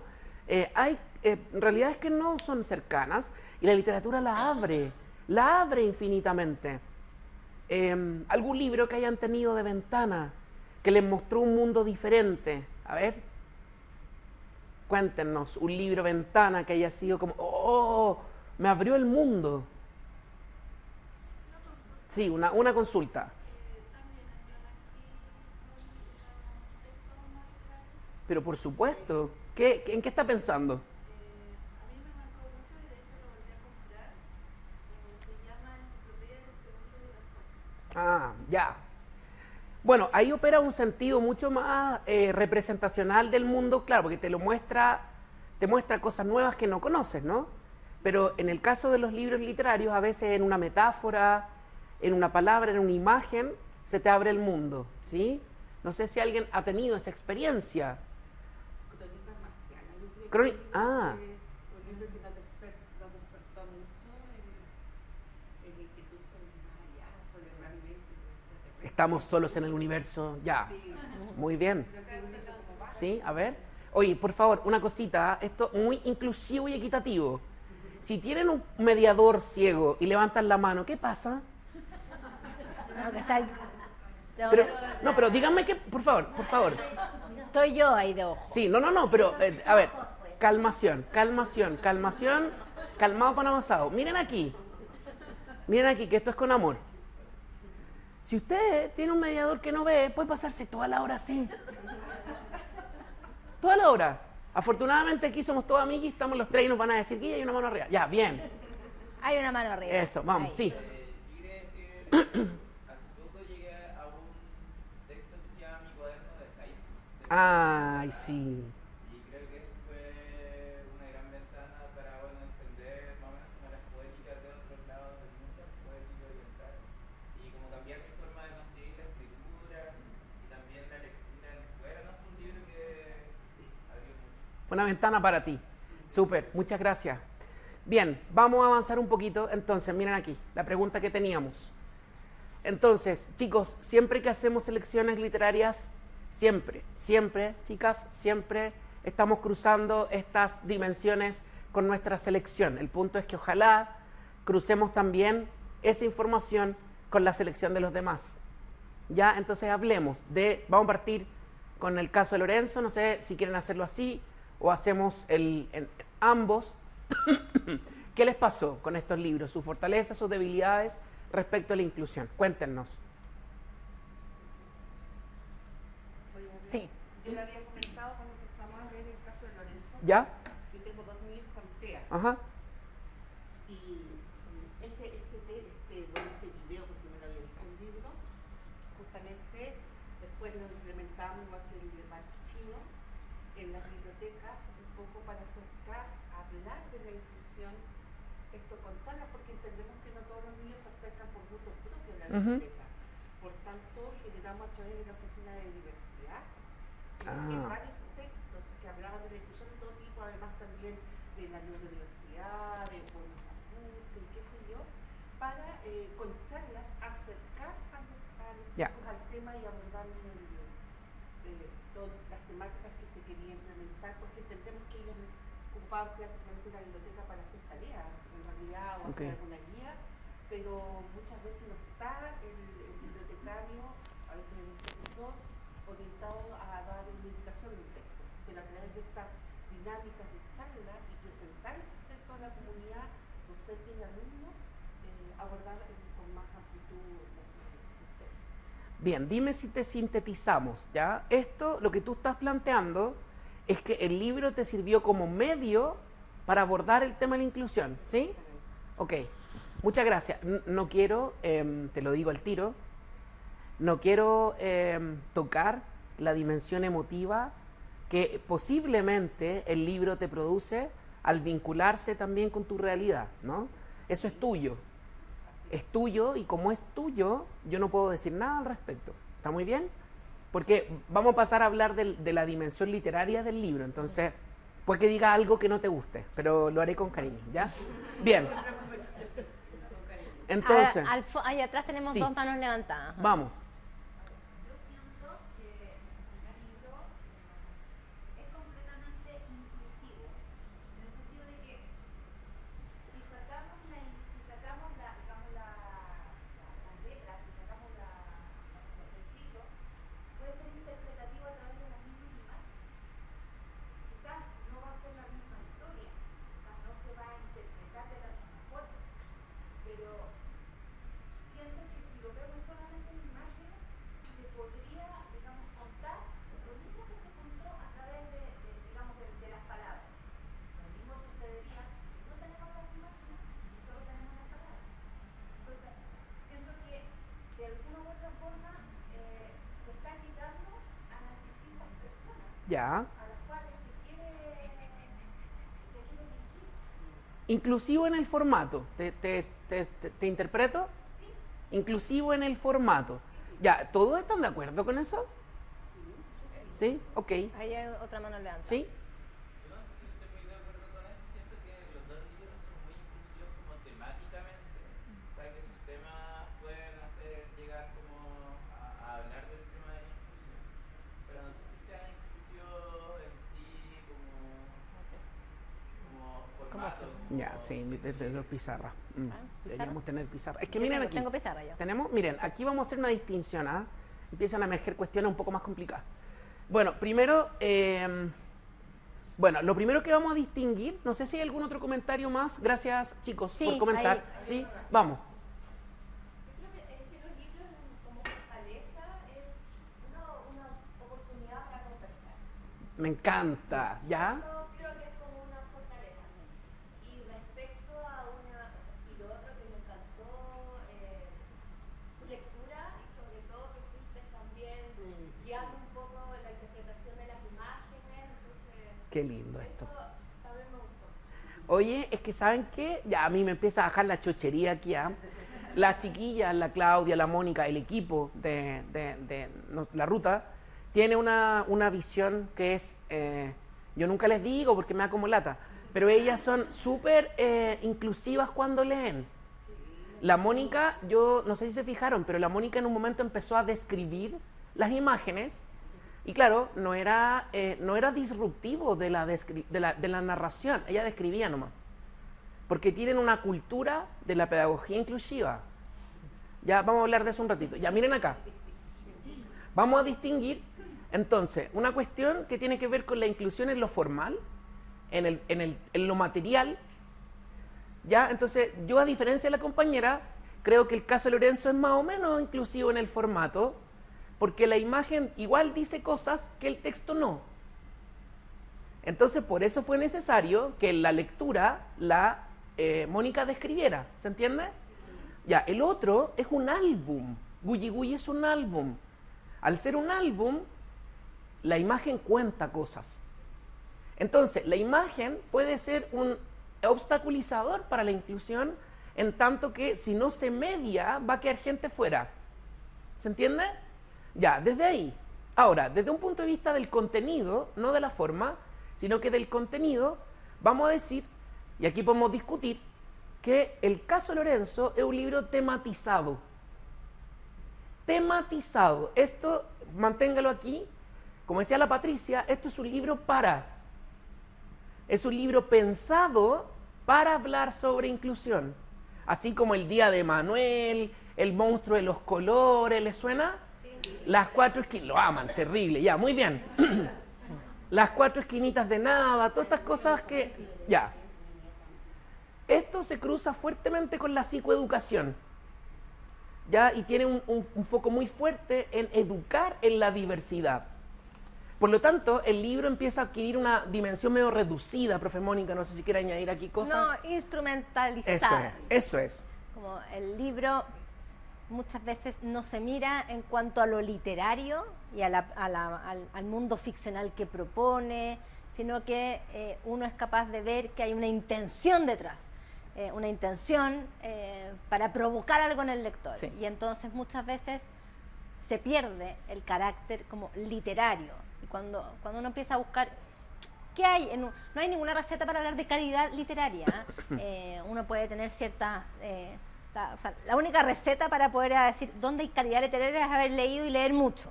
O sea, como el camino corto, las recetas no existe, lo están diciendo los teóricos hace rato. Entonces, cuando uno lee mucho y dice, a ver, ¿cuándo hay una historia que a mí me conmueve? ¿Qué tiene que pasar para que una historia a mí me conmueva? Uno empieza a decir, mira, a mí me conmueve cuando me reflejo en él, o me abre puerta, a propósito de lo que veíamos hace un rato, o veo que el personaje le pasan cosas, experimenta cambio, y que cuando inicia una historia termina distinta a como termina. Si el personaje le han pasado un montón de cosas y termina igual a que como comenzó, uno duda del carácter literario, ¿no es cierto? Uno dice, ¿cómo le puede haber pasado todo eso y sigue igual? ¿Cierto? Entonces, uno tiene que tener cierta verosimilitud, el personaje le tienen que ocurrir cosas, se tiene que ver afectado, tiene que haber una aventura que a uno le den ganas de ir a acompañar a ese personaje. Hay veces que todo eso literario tiene que estar escrito de una forma simbólica que a uno le parezca interesante, o sea, tiene que haber una cantidad de condiciones, pero hay veces en que los libros uno es capaz de ver que hay más bien una intención, entonces esta lógica de Explícita. este riesgo explícito de instrumentalizar, Sí. es como es un libro para, a ver, ok, es válido un libro para, pero entonces, ojo, ¿cuál es la dimensión que le queremos o lo que le exigimos o donde nos queremos ver en la literatura? ¿Queremos que produzca cosas explícitamente o queremos que un poco, ahí a propósito de, abra esa oportunidad de esos tonos más grises, de esa interpretación, de ese dialogar, de conversar, y que no esté esta lógica tal vez tan direccional de quiero llevar a todos hacia allá?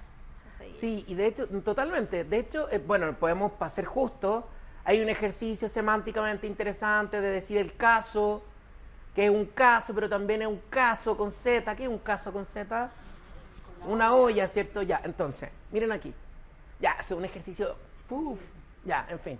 Ahora, ¿cuál es el mensaje subliminal que está detrás de este libro? Pónganse agudos, rudos, ácidos. ¿Cuál es el mensaje subliminal que está detrás? Ahora, el mensaje que nosotros vemos, ustedes quizás encuentran otro, pero yo creo que es súper evidente. A ver, allá. A ver. Una mano en la otra. A mí me pasa que como que esto se ubica a todo.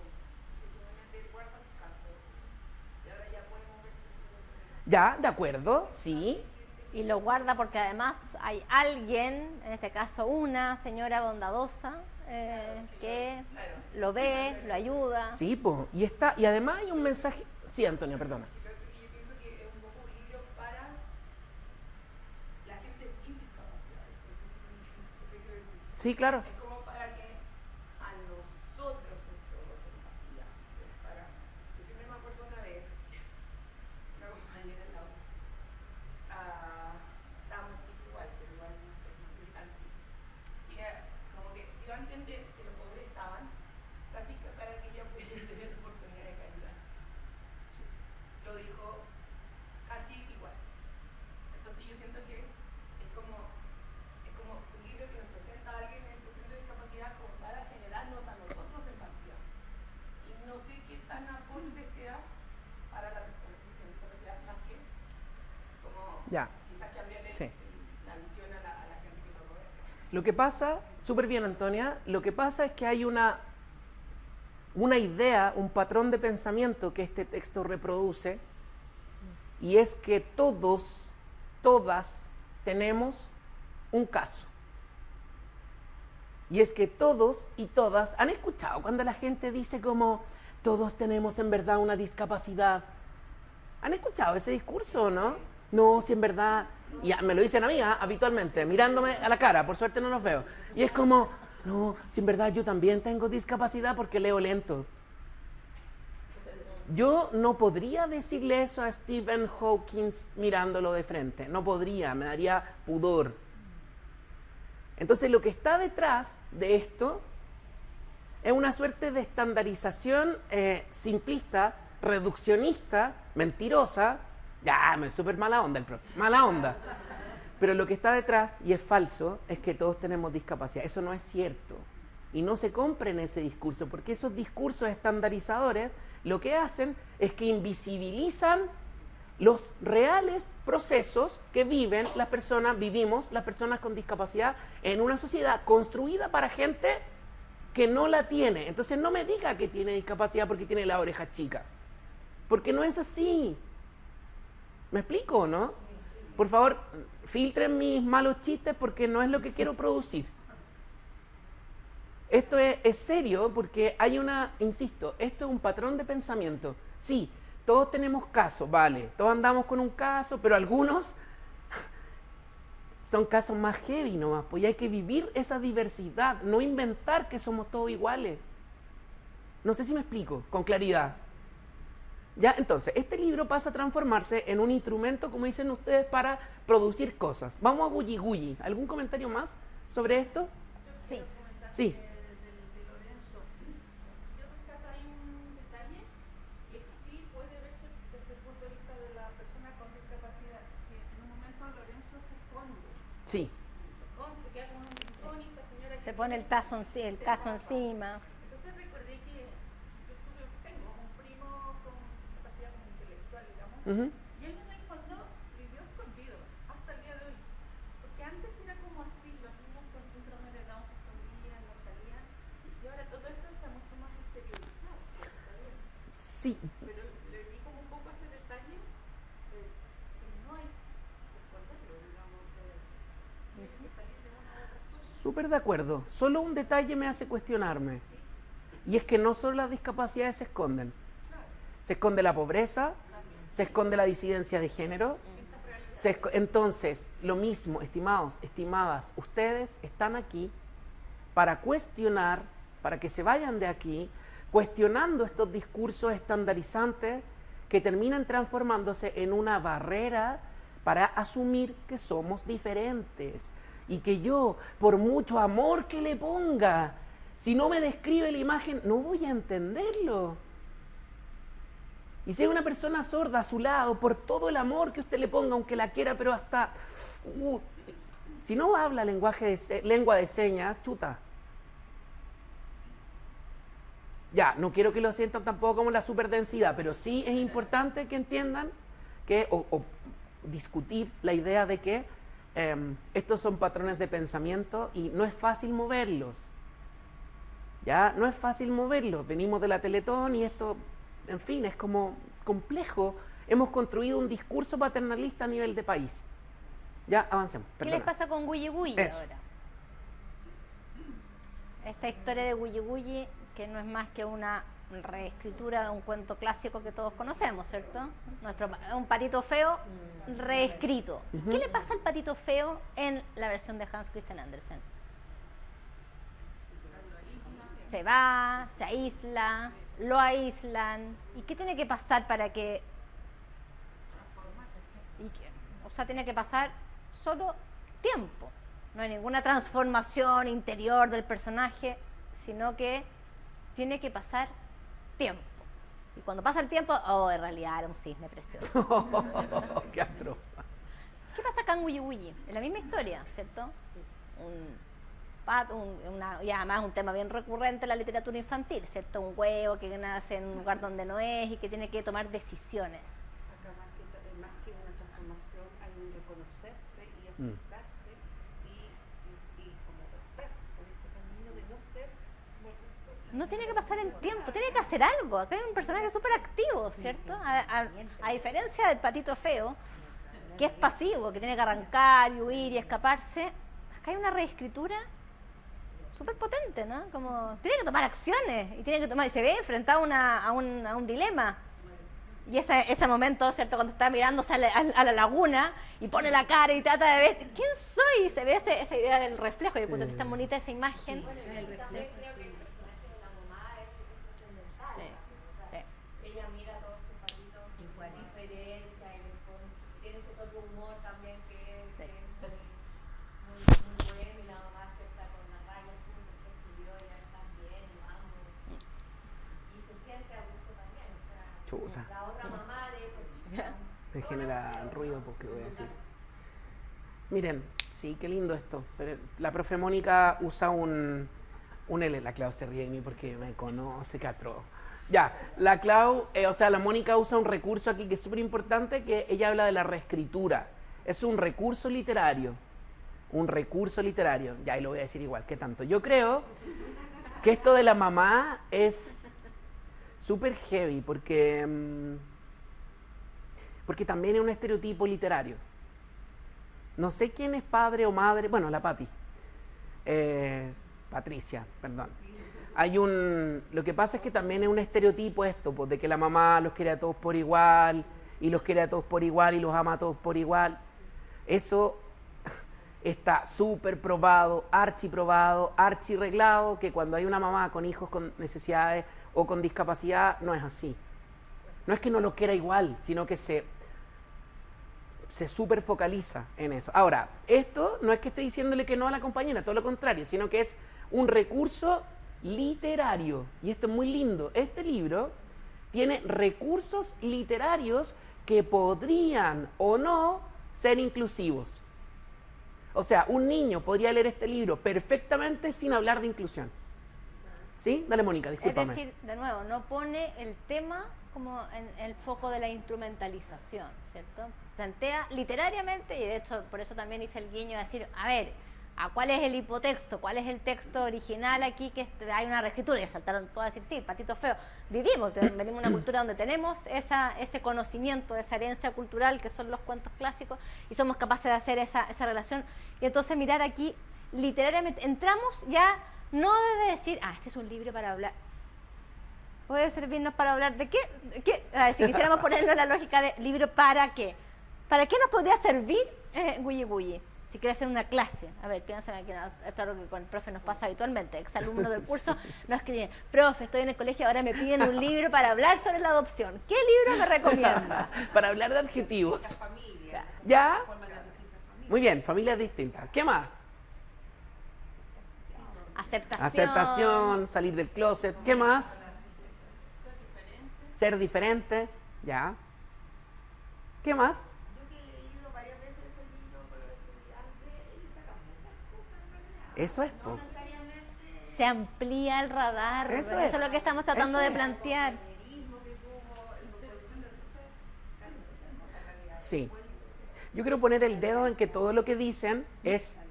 La lealtad. dicen ellos. Sí, todo lo que dicen es valórico. Me falta aquí lo disciplinar. Aquí también Este libro podría ser utilizado para hablar de secuencia narrativa, este libro podría ser utilizado para hablar de multimodalidad, de intertextualidad, todas estas cosas que son como curriculares. Si uno quisiera pensar en un libro para, fíjense cómo se reduce, es como que los apretáramos, lo constriñéramos y toda la potencialidad simbólica, significativa de la literatura se pierde. Entonces ahí, claro, reforzando a propósito de este carácter simbólico que está diciendo el Guille, bueno, ojo entonces con nuestras selecciones.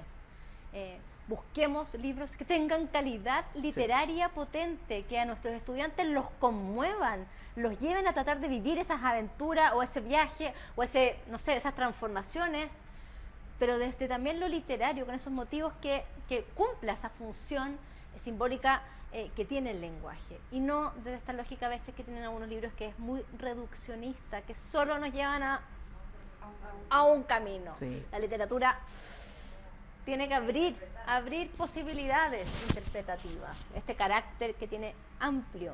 Sí. Eso, entonces la noción de diversidad emerge del diálogo, de esa posibilidad de ir construyendo con otros distintas posibilidades interpretativas, con uno mismo.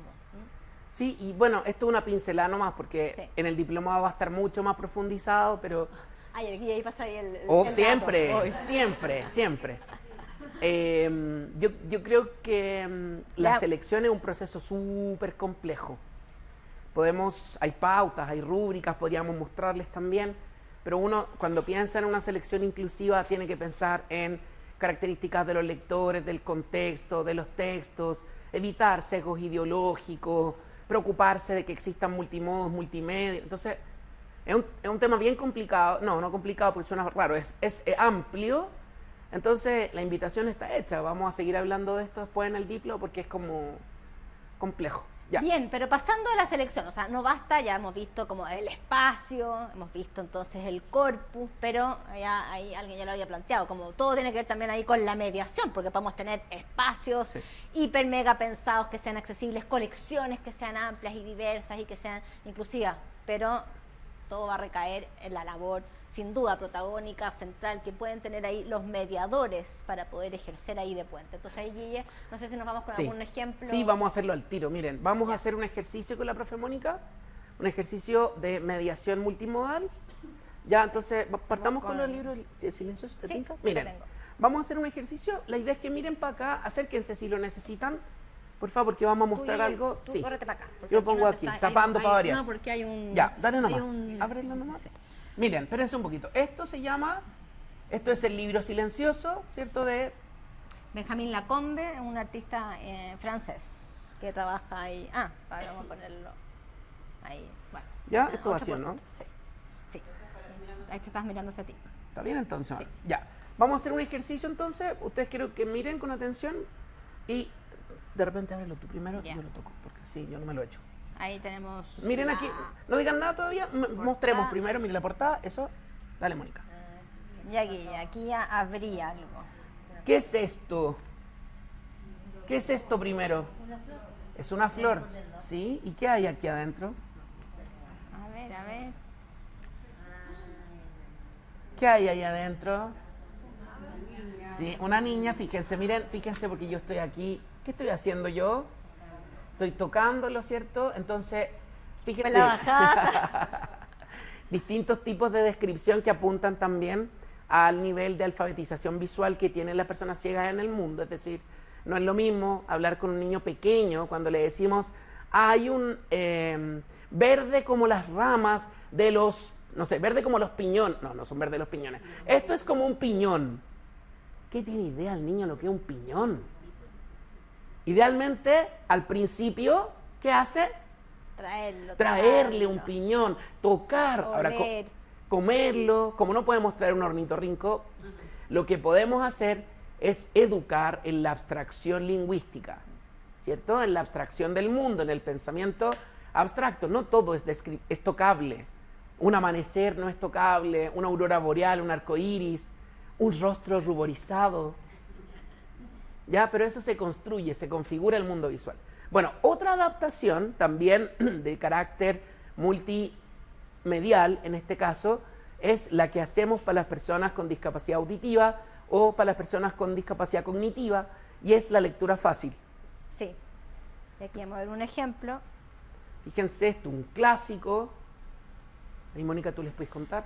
El Si almohadón de quieres. pluma. Aquí está la versión original y después la versión adaptada a lectura fácil, que es otra de las estrategias. Aquí existe hay unas pautas de hacerlo, ¿ah? Esto es una pincelada, ¿ya? Sí. Miremos aquí el ejemplo. El almohadón de pluma, vamos a leer los primeros párrafos y luego ver cómo sería el mismo ejemplo puesto en lectura fácil. Su luna de miel fue un largo escalofrío. Rubia, angelical y tímida, el carácter duro de su marido heló sus soñadas niñerías de novia. Lo quería mucho, sin embargo, a veces, con un ligero estremecimiento cuando volviendo de noche juntos por la calle, echaba una furtiva mirada a la alta estatura de Jordán, mudo desde hacía una hora. Él, por su parte, la amaba profundamente, sin darlo a conocer. Durante 3 meses, se habían casado en abril, vivieron una dicha especial. Sin duda, hubiera ella deseado menos severidad de ese rígido cielo de amor, más expansiva e incauta ternura, pero el impasible semblante de su marido la contenía siempre. La casa en la que vivía influía un poco en sus estremecimientos. La blancura del patio silencioso, frisos, columnas y estatuas de mármol producía una otoñal impresión de palacio encantado.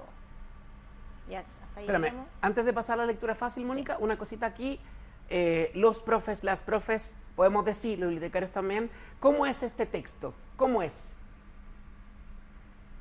¿Qué tiene este texto? O si quieren, más fácil, no más fácil, pero más focalizada la pregunta.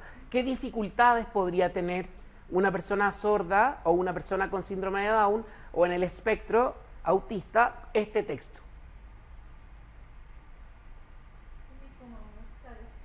Ya, muy bien. Descriptivo, primer punto. ¿Qué más? Términos que pueden ser más difíciles de entender. Ya, vocabulario complejo. Ya, hasta ahí todavía eso lo podría tener cualquier niño un problema, ¿cierto? Pero hay otra dificultad más complicada. ¿A alguien se le ocurre? Miren el texto. Heló su corazón, el cielo de amor. Sí. Existe un uso connotativo fuerte del lenguaje. Eso a las personas en el espectro, a las personas sordas, a las personas, bueno, a mucha gente también le dificulta ese sentido connotativo, simbólico de la palabra. Un cielo de amor. ¿Qué es eso? ¿Me entienden? Eso es una metáfora que podría apuntar a muchas cosas. Entonces, la lectura fácil, vamos a mirar ahora cómo quedó y vamos a ver qué se hizo con este texto. Alicia era rubia, inocente y tímida. Tenía una idea romántica del matrimonio, pero cuando se casó con Jordán, todo cambió. Jordán tenía un carácter duro. Ella lo quería mucho, pero le tenía un poco de miedo. Y él también la amaba, pero no se lo demostraba. Alicia y Jordán se habían casado hacía 3 meses y vivían en una casa grande, silenciosa y fría. Una casa que parecía un palacio deshabitado. Alicia habría querido un marido más tierno y una casa más agradable, pero decidió no pensar más en sus sueños de niña y dormir todo el día hasta que su marido llegaba. Bueno, ahí esta última parte no le seguí leyendo el cuento, pero... ¿Qué se hizo? ¿Qué pasó aquí? Dale, Mónica. Se condensó las metáforas a hechos concretos que eran más fáciles. Ya se concretizó, muy bien. ¿Qué más pasó? Se simplificó el lenguaje, muy bien. ¿Qué más pasó? En términos gramaticales, las oraciones subordinadas se hicieron Desaparecieron. simples, ¿cierto? Muy bien, muy bien, muy bien. En términos textuales, el referente siempre está explícito. Y esto es bien importante, no sé tu nombre. Javier, esto es muy importante porque la pronominalización y las, ¿cómo se llama esta cuestión? Quiero decir, las anáforas, los referentes anteriores en un texto son difíciles de captar cuando tienes dificultades. La coherencia textual es difícil de captar. Ahora, alguien podría decir, y tendría razón, que el texto pierde cierta profundidad y emocionalidad literaria, ¿o no? Bien. Sí, parece un... Ahora bien, y esto es una pregunta, y yo creo que quizá esto sintetiza lo que pensamos, ¿no? Cuando hay una persona que durante toda su vida ha sido difícil su acceso a la cultura verbal, cuando hay una persona a la que toda la vida le ha costado o le ha sido difícil acceder a la literatura, yo quisiera entender que esto es una plataforma para despertar su curiosidad, para acercarse al contenido escrito, para disfrutar contigo, con el otro, de este texto clásico. Y luego, en lo sucesivo, ir progresando, ir avanzando. Pero yo quiero que sean conscientes, que seamos conscientes, eso es lo que queremos transmitirles, que el tránsito de esto a lo que había hace, o a lo que no había hace años atrás, es inmenso. Inmenso. O sea, hoy día la persona puede disfrutar a Quiroga. Lo otro viene después. Sí y solo si la persona quiere. Pero lo que no puede pasar es que nadie en una biblioteca, nadie quede sin la posibilidad de acercarse a un cuento. No sé si somos lo suficientemente claros. Ahora, el recorrido que hemos hecho en estas 3 horas que llevamos, que ya la Claudia me mira con cara de que tenemos que terminar, Sí, ya estamos. en 2 horas y media, no sé, era un poco reflexionar o ser conscientes de que este tema de tratar de transformar nuestras bibliotecas en espacios inclusivos es algo que es como deseable desde el discurso, pero también le tenemos miedo porque nos sentimos limitados, sentimos que no vamos a poder, que son tantas, que no conozco las herramientas, que me tengo que poner a estudiar y que hay que capacitarse. Sí, sin duda, pero también, ojo, son procesos y no basta con el espacio, no basta con tener un corpus súper bien pensado, sino que nosotros tenemos que ser conscientes de cómo podemos diversificar esas estrategias de mediación con las que tenemos, de modo de que esos libros que a veces parecen obstaculizadores o esos espacios que pueden ser obstaculizadores, los podemos transformar en facilitadores, en ese espacio de acogida, de transformar los libros como esos espacios seguros, en donde sabemos que hay una cantidad de barreras culturales, monetarias, de cantidades de trabas, pero podemos ir haciendo algunas transformaciones en este proceso que es más largo y que nos excede muchas veces a nosotros como individuos, que tiene que ver con comunidad, que tiene que ver con decisiones políticas o de sus colegios, pero también podemos, sin esperar que pasen todos esos cambios, podemos, eso es lo que decía la Claudia hace un rato, todos somos Estado, todos podemos ir haciendo esas transformaciones. Sí.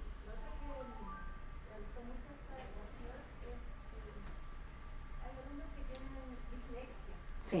Yo desde acá, que uso lentes, me gustó mucho poder leer el otro texto. En cambio, esta adecuación evidentemente se me hizo un poquito más amable. Hay una tipografía especial. Sí. Hay editoriales que se han dedicado a estudiar ahí las tipografías más abiertas y trabajan con cierto foco. Sí. Muy bien. Hay Gracias. pautas, ¿ah? Hay Sí. pautas, esto se hace, hay estándares. Entonces, así como la audiodescripción también lo tiene. Entonces, estas cosas requiere de capacitación de su parte y ante todo, como dice la profe y la Claudia, ambas profes, que la voluntad se traduzca en entender el proceso, pero también en hacer cosas, ¿sí? Acciones. Ujú. Eso. Em, Trajimos un montón de cosas más que no alcanzamos, pero en el diplomado lo haremos. sí, el diplo. ¿Qué tipo de adecuación claramente se puede implementar cuando se ajustan en la sala de clases, en evaluaciones, cuando uno le entrega un texto a un alumno, que justamente adecua como herramienta Por supuesto. Así es. en el momento de evaluar y no dejarlo exento en este caso, por ejemplo, de leer este cuento? Por supuesto. De hecho, estas adecuaciones se enmarcan dentro de un paraguas didáctico. Bueno, es didáctico y es también medio, pedagógico, didáctico en general, que es el diseño universal. El diseño universal tiene algunos principios Nos vamos a ver el diploma. No, pueden leer también, pueden buscarlo, es muy... Sí, es muy fácil, lo van a encontrar, pero por supuesto, o sea, aquí las jefaturas de UTP, esto es muy necesario, hoy día está bien de moda, los PIE exigen el DUA, lo saben.